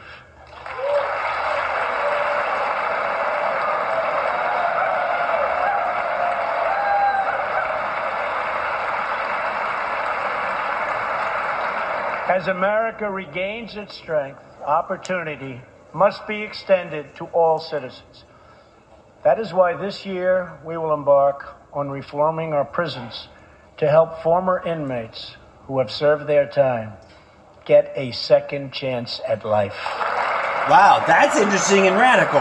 Like, that's genuinely bizarre and unlike anything I expected to come out of him. And if he actually does it, I could actually support it. Criminal justice reform is critical. Struggling communities, especially immigrant communities, will also be helped by immigration policies that focus on the best interests of American workers and American families. For decades, open borders have allowed drugs and gangs to pour into our most vulnerable communities. They've allowed millions of low-wage workers to compete for jobs and wages against the poorest Americans. Most tragically, well, is it a free market or isn't it? Caused the loss of many innocent lives. Here tonight are two fathers and two mothers, Evelyn Rodriguez, Freddie Cuevas, Elizabeth Alvarado, and Robert Mickens. Their two teenage daughters, Kayla Cuevas and Nisa Mickens, were close friends on Long Island. But in September 2016, on the eve of Nisa's 16th birthday, such a happy time it should have been, neither of them came home. These two precious girls were brutally murdered while walking together in their hometown. 6 members of the savage MS-13 gang have been charged with Kayla and Nisa's murders. Many of these gang members took advantage of glaring loopholes in our laws to enter the country as illegal, unaccompanied, alien minors and wound up in Kayla and Nisa's high school. Evelyn, Elizabeth, Freddie, and Robert, tonight everyone in this chamber is praying for you. Everyone in America is grieving for you. Please stand. Thank you very much.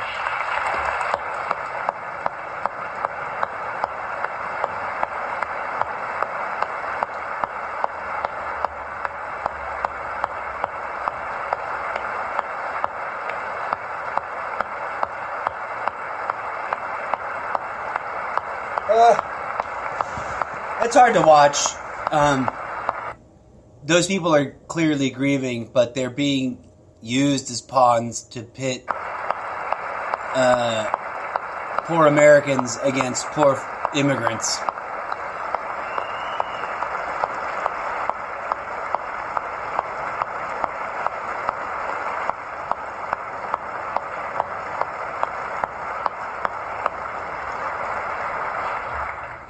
I want you to know that 320 million hearts are right now breaking for you. We love you. Thank you.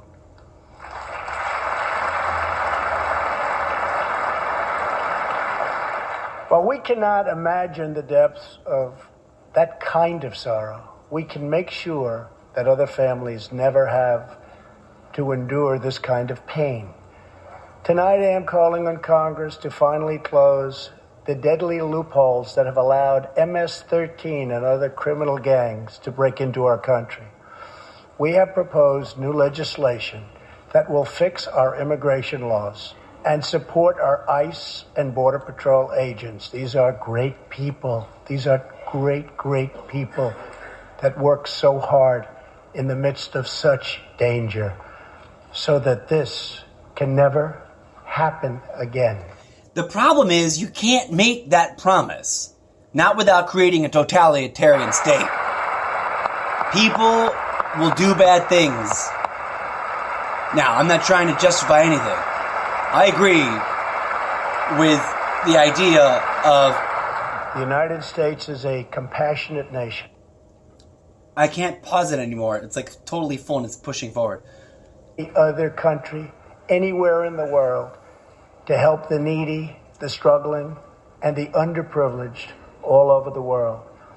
But as President of the United States, my highest loyalty, my greatest compassion, my constant concern is for America's children, America's struggling workers, and America's forgotten communities.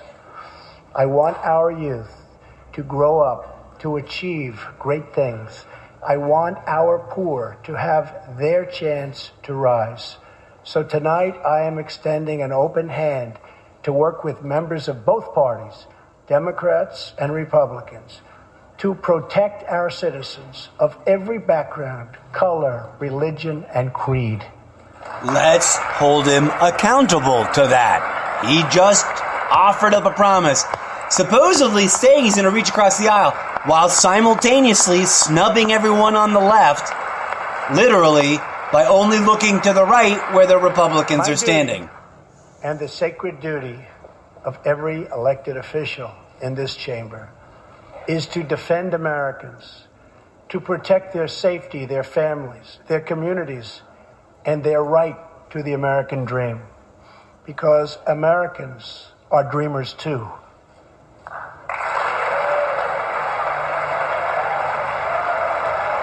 That doesn't make any sense.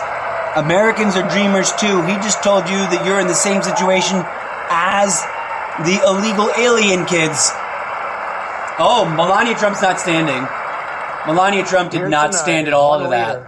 In the effort to defend our country, Homeland Security Investigation Special Agent Celestino Martinez. He goes by DJ and CJ. He said, call me either one.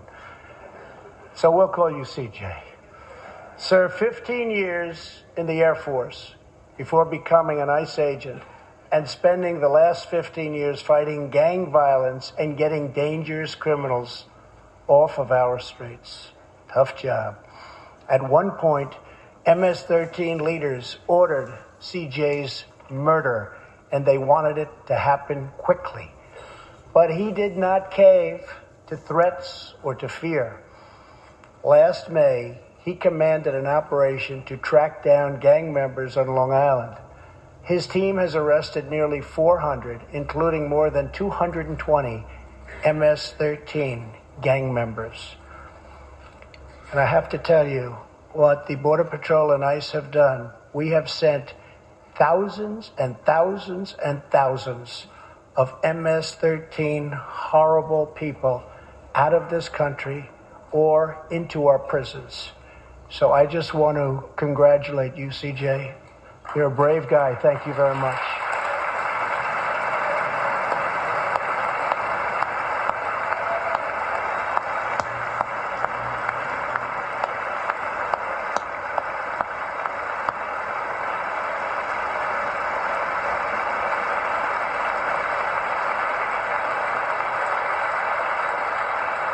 And I asked CJ, what's the secret? He said, we're just tougher than they are. And I like that answer.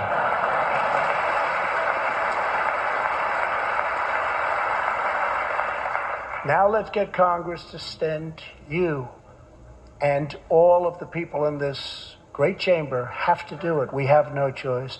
CJ, we're going to send you reinforcements, and we're going to send them to you quickly. It's what you need. Reinforcements. Over the next few weeks, the House and Senate will be voting on an immigration reform package. In recent months, my administration has met extensively with both Democrats and Republicans to craft a bipartisan approach to immigration reform. Democrats, Based if on they're these turning to, discussions, look we so presented pissed. Congress with a detailed proposal that should be supported by both parties as a fair compromise. One where nobody gets everything they want, but where our country gets the critical reforms it needs and must have.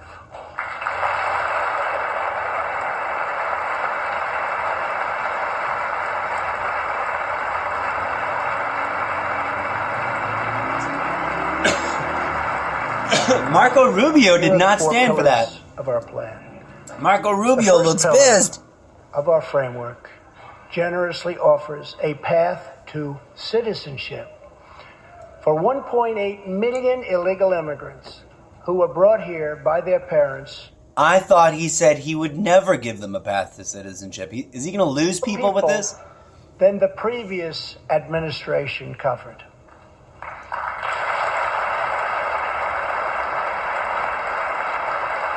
Under our plan, those who meet education and work requirements and show good moral character will be able to become full citizens of the United States over a 12-year period.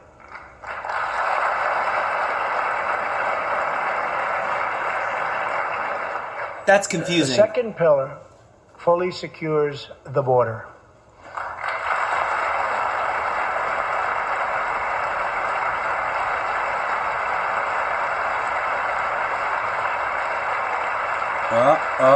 Almost. So another, like the 23rd standing ovation. How many standing ovations does he want? That means building a great wall on the southern border, and it means hiring more heroes like CJ to keep our communities safe. The problem with building the wall is that if he really wants to do it, he's going to have to use eminent domain to steal a bunch of American property from Americans to have a place to build the wall.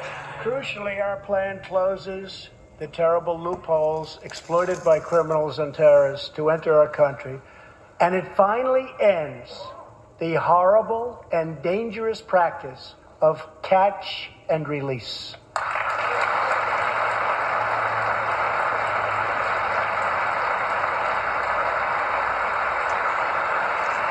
That's yet another standing O from the right side of the chamber. Ends the visa lottery, a program that randomly hands out green cards without any regard for skill, merit, or the safety of American people.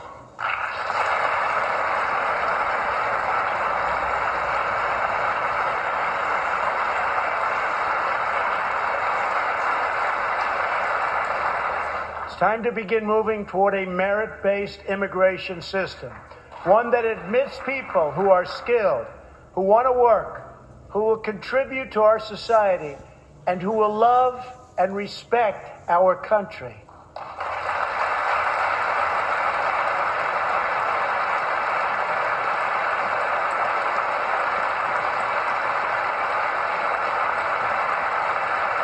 More standing ovations. The fourth and final I should have kept a clicker thing count.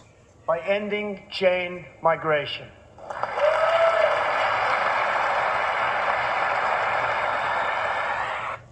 I don't even know what to say about all this immigration talk because, the establishers of the United States, the people who came here and stole the land from the indigenous people, they were illegal immigrants. Under our plan, So America, a country who hates immigrants, and denies that they were immigrants. Spouses and minor children.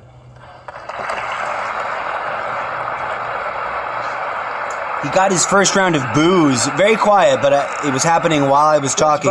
People booed at him. Not just for our economy, but for our security and for the future of America.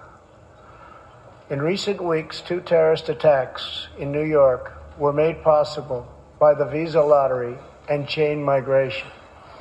In the age of terrorism, these programs present risks we can just no longer afford. It's time to reform.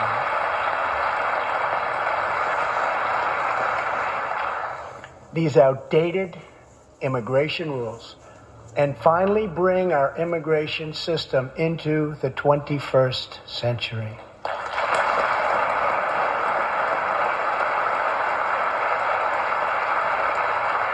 A very These small pillars group of people. represent a down-the-middle compromise and one that will create a safe, modern, and lawful immigration system. For over 30 years, Washington has tried and failed to solve this problem. This Congress can be the one that finally makes it happen. Most importantly, these 4 pillars will produce legislation that fulfills my ironclad pledge to sign a bill that puts America first.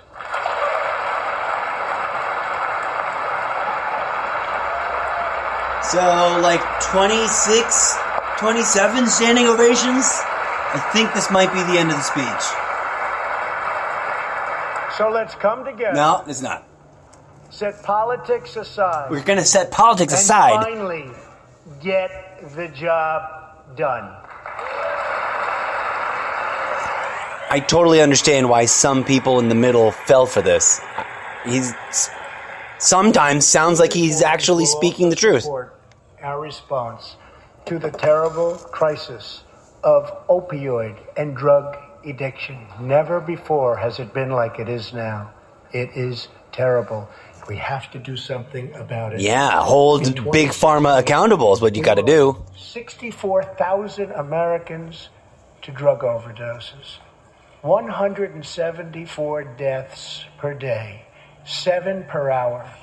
We must get most of that was because of fentanyl and other manufactured drugs. 0 deaths from cannabis. To succeed in stopping this scourge.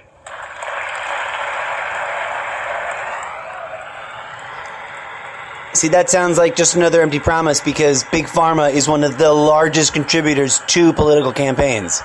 So, what are you going to do? My administration is committed to fighting the drug epidemic and helping get treatment for those in need, for those who have been so terribly hurt. The struggle will be long and it will be difficult, but as Americans always do, in the end, we will succeed, we will prevail. Statements like that, categorically, are brainwashing techniques. I mean, you can't say that you will for sure prevail. Sometimes you don't, and then it just becomes an altruism, right? Challenges bring out the best in America. we see a vivid expression of this truth in the story of the Holetz family of New Mexico. Ryan Holetz is 27 years old, an officer with the Albuquerque Police Department. He's here tonight with his wife, Rebecca.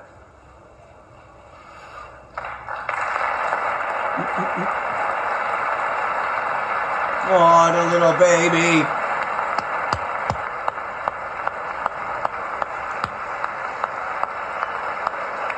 I don't know the story behind this one.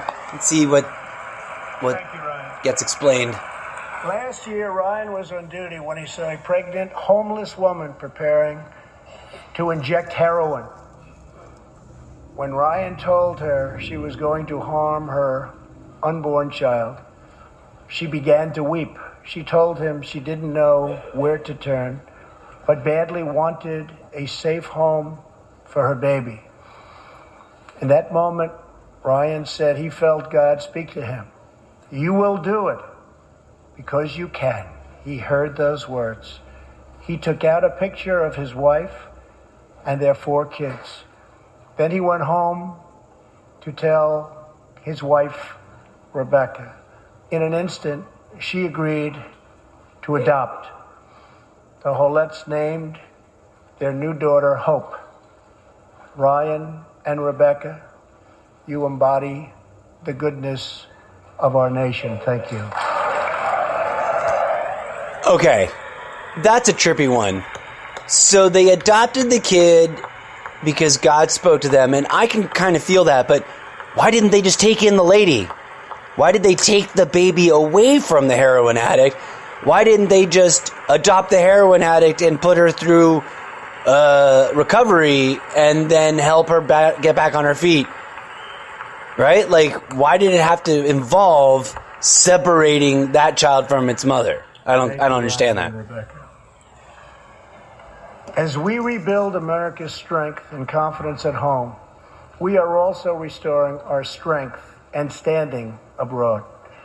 Around the world, we face rogue regimes, terrorist groups, and rivals like China and Russia that challenge our interests, our economy, and our values.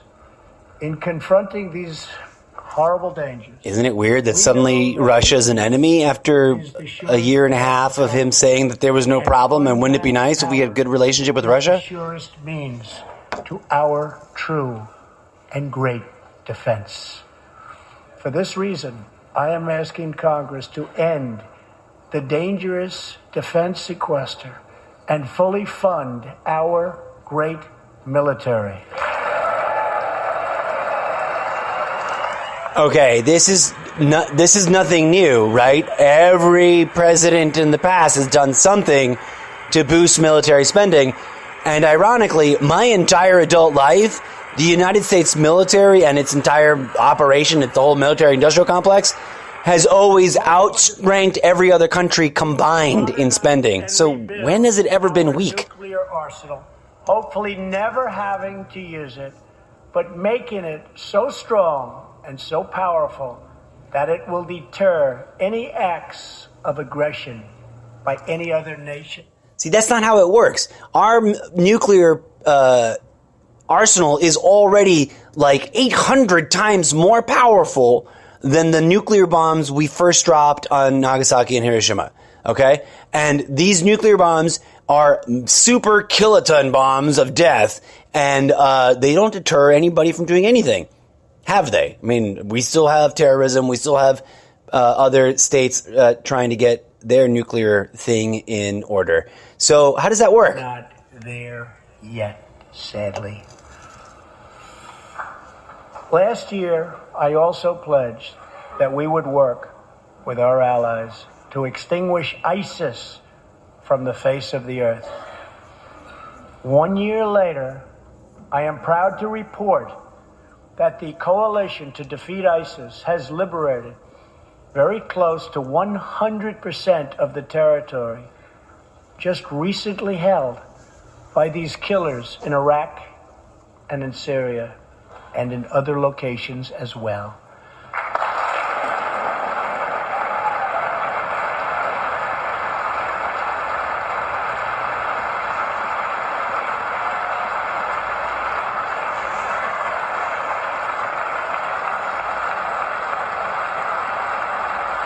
More standing ovations for warmongering. Hooray. But there is much more work to be done.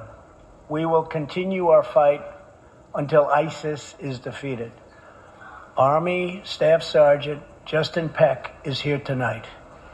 Near Raqqa, last November, Justin and his comrade, Chief Petty Officer Kenton Stacy, were on a mission to clear buildings that ISIS had rigged with explosive so that civilians could return to that city hopefully soon and hopefully safely.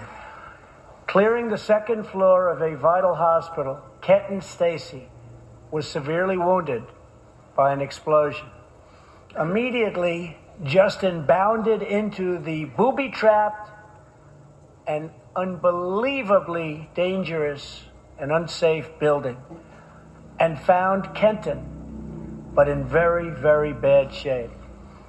He applied pressure to the wound and inserted a tube to reopen an airway. He then performed CPR for 20 straight minutes during the ground transport and maintained artificial respiration through 2.5 hours and through emergency surgery. Kenton Stacy would have died if it were not for Justin's selfless love for his fellow warrior.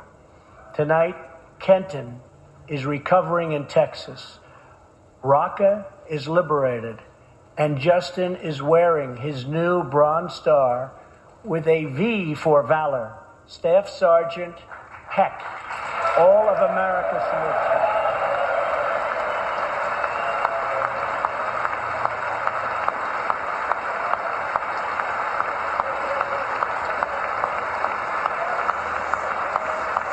We idolize our warriors. We normalize endless warfare. And we turn a blind eye to the war profiteering. Yay, Trumptopia!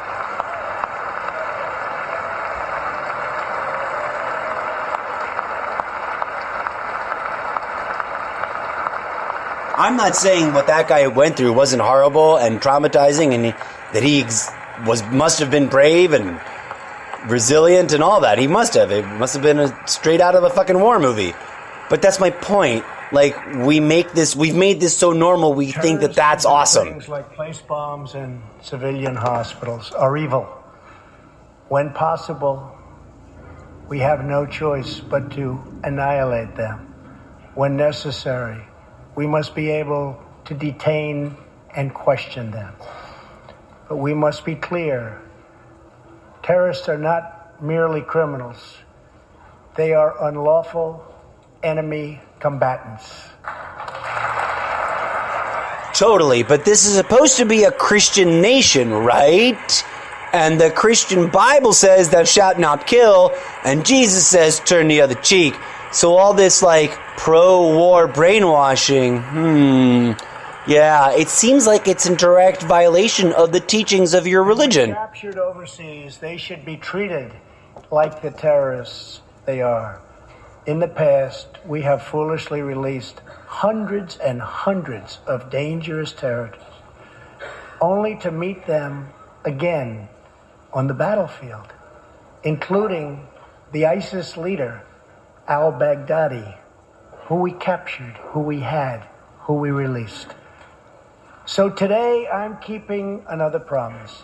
I just signed, prior to walking in, an order directing Secretary Mattis, who is doing a great job. Thank you.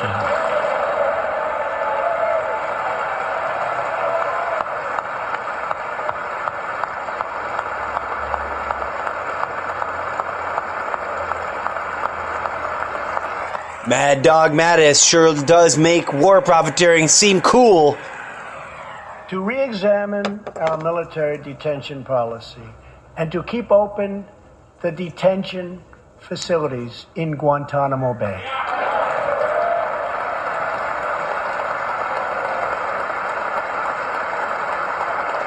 And a standing ovation for keeping Guantanamo open. asking Congress to ensure that in the fight against ISIS and al-Qaeda, we continue to have all necessary power to detain terrorists wherever we chase them down, wherever we find them.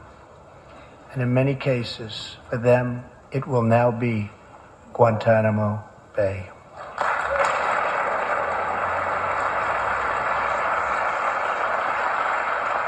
At the same time, as of a few months ago, our warriors in Afghanistan have new rules of engagement.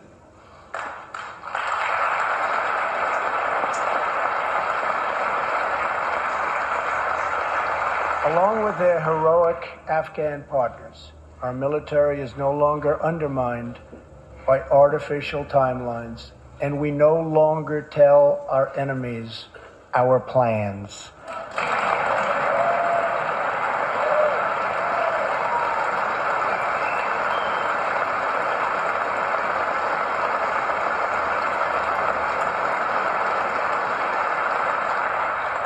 Last month, I also took an action endorsed unanimously by the U.S. Senate just months before. I recognized Jerusalem as the capital of Israel.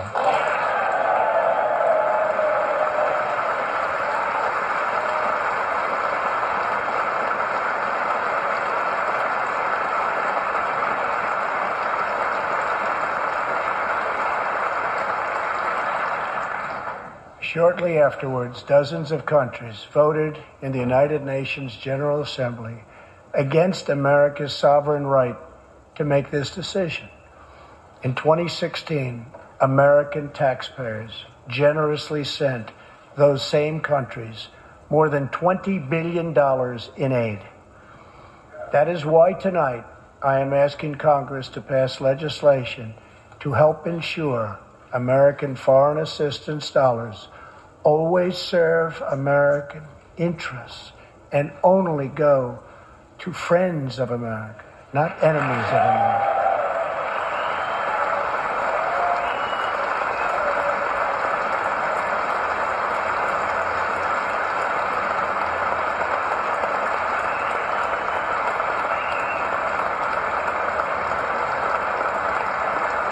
As we strengthen friendships all around the world, we are also restoring clarity about our adversaries.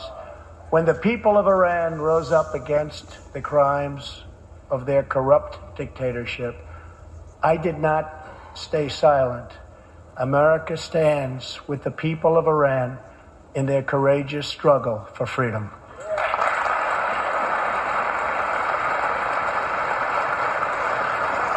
I wonder which country we're going to invade next.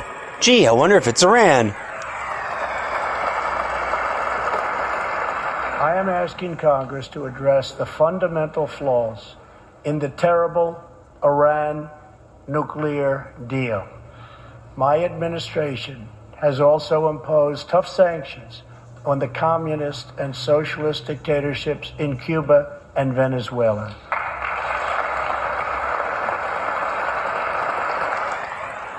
How do you guys like that, all you Cuban Trump supporters? Because there's a lot of Cuban Trump supporters. I wonder how they're liking the new sanctions. But no regime has oppressed its own citizens more totally or brutally than the Trumptopia? cruel dictatorship in North Korea. Oh, right, North Korea. North Korea's reckless pursuit of nuclear missiles could very soon threaten our homeland. Because only we can have nuclear bombs. Everybody else, bad for wanting them. To prevent that from ever happening, past experience has taught us that complacency and concessions only invite aggression and provocation. I will not repeat the mistakes of past administrations that got us into this very dangerous position.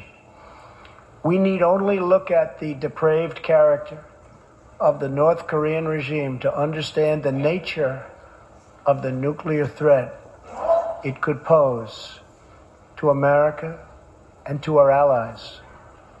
Otto Warmbier was a hard-working student at the university of Virginia, and a great student he was.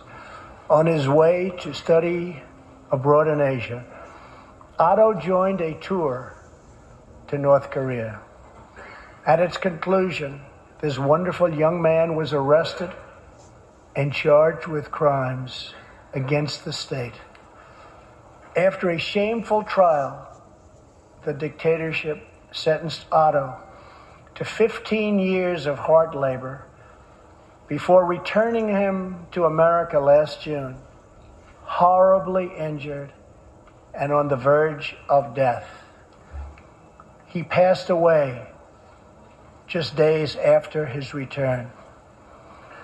Otto's wonderful parents, Fred and Cindy Warmbier, are here with us tonight, along with Otto's brother and sister, Austin and Greta. Please.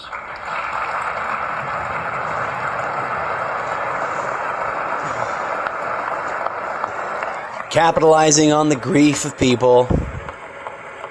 How many people has the American government killed whose parents are at home in some other country, wondering why these guys are more special than them?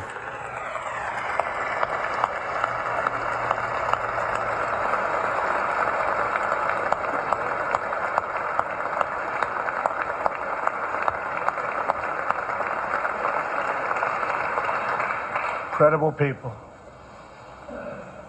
You are powerful witnesses to a menace that threatens our world, and your strength truly inspires us all. Thank you very much. Thank you.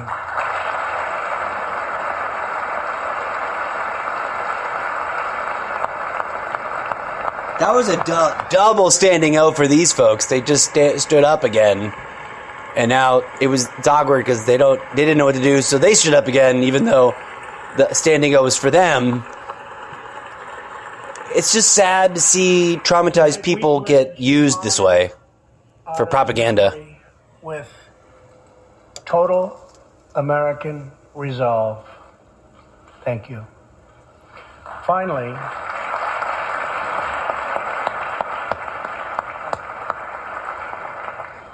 we are joined by one more witness to the ominous nature of this regime. His name is Mr. Ji Sung-ho. In 1996, Sung-ho was a starving boy in North Korea. One day he tried to steal coal from a railroad car to barter for a few scraps of food, which were very hard to get. In the process, he passed out on the train tracks, exhausted from hunger. He woke up as a train ran over his limbs. He then endured multiple amputations without anything to dull the pain or the hurt. His brother and sister gave what little food they had to help him recover and ate dirt themselves, permanently stunting their own growth. Later, he was tortured by North Korean authorities after returning from a brief visit to China. His tormentors wanted to know if he'd met any Christians. He had, and he resolved after that to be free. Sung-ho traveled thousands of miles on crutches all across China and Southeast Asia to freedom. Most of his family followed. His father was caught trying to escape and was tortured to death. Today he lives in Seoul, where he rescues other defectors and broadcasts into North Korea what the regime fears most, the truth. Today he has a new leg, but Sung-ho, I understand you still keep those old crutches as a reminder of how far you've come. Your great sacrifice is an inspiration to us all. Please, thank you.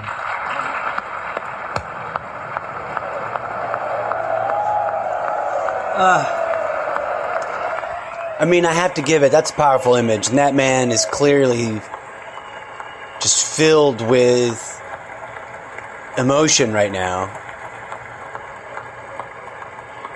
He's holding up his crutches that Trump described, and he's clearly holding back tears. The guy behind him's looking at him kind of shady, like he's not impressed. But Sung Ho's story is a testament to the yearning of every human soul to live in freedom. It was that same yearning for freedom that nearly 250 years ago gave birth to a special place called America. Nah. That's a load of horseshit. The United States was started as corporations. The 13 colonies were corporate ventures. Home to an incredible people with a revolutionary idea that they could rule themselves, that they could chart their own destiny, and that together they could light up the entire world. That is what our country has always been about. That is what Americans have always stood for, always strived for, and always done. Atop the dome of this Capitol stands the Statue of Freedom. She stands tall and dignified among the monuments to our ancestors who fought and lived and died to protect her. Monuments to Washington and Jefferson and Lincoln and King. Memorials to the heroes of Yorktown and Saratoga. To young Americans who shed their blood on the shores of Normandy and the fields beyond, and others who went down in the waters of the Pacific and the skies all over Asia. And freedom stands tall over one more monument, this one, this Capitol, this living monument. This is the monument to the American people.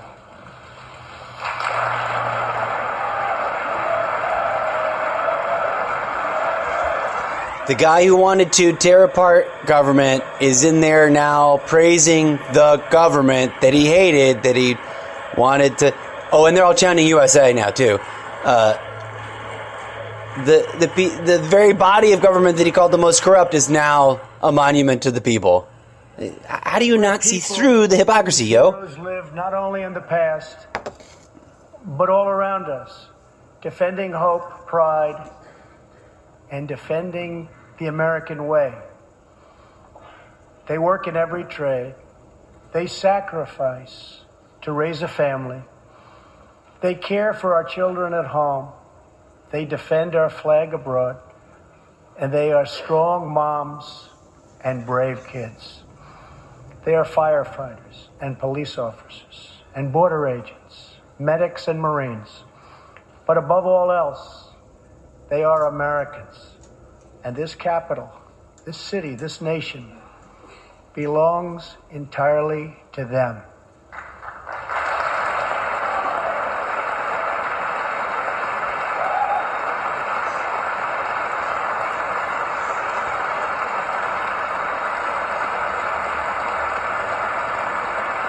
Whoever that guy is, he looks drunk and hungover. I don't know who he was, but he looked like he just woke up from a drunk nap. Our task is to respect them, to listen to them, to serve them, to protect them, and to always be worthy of them. Americans fill the world with art and music. And pollution. They push the bounds of science and discovery. And endless war. Forever remind us of what we should never, ever forget. The people dreamed this country. The people built this country. And it's the people who are making America great again. I thought you were doing that. This is like the 30th or 40th standing ovation.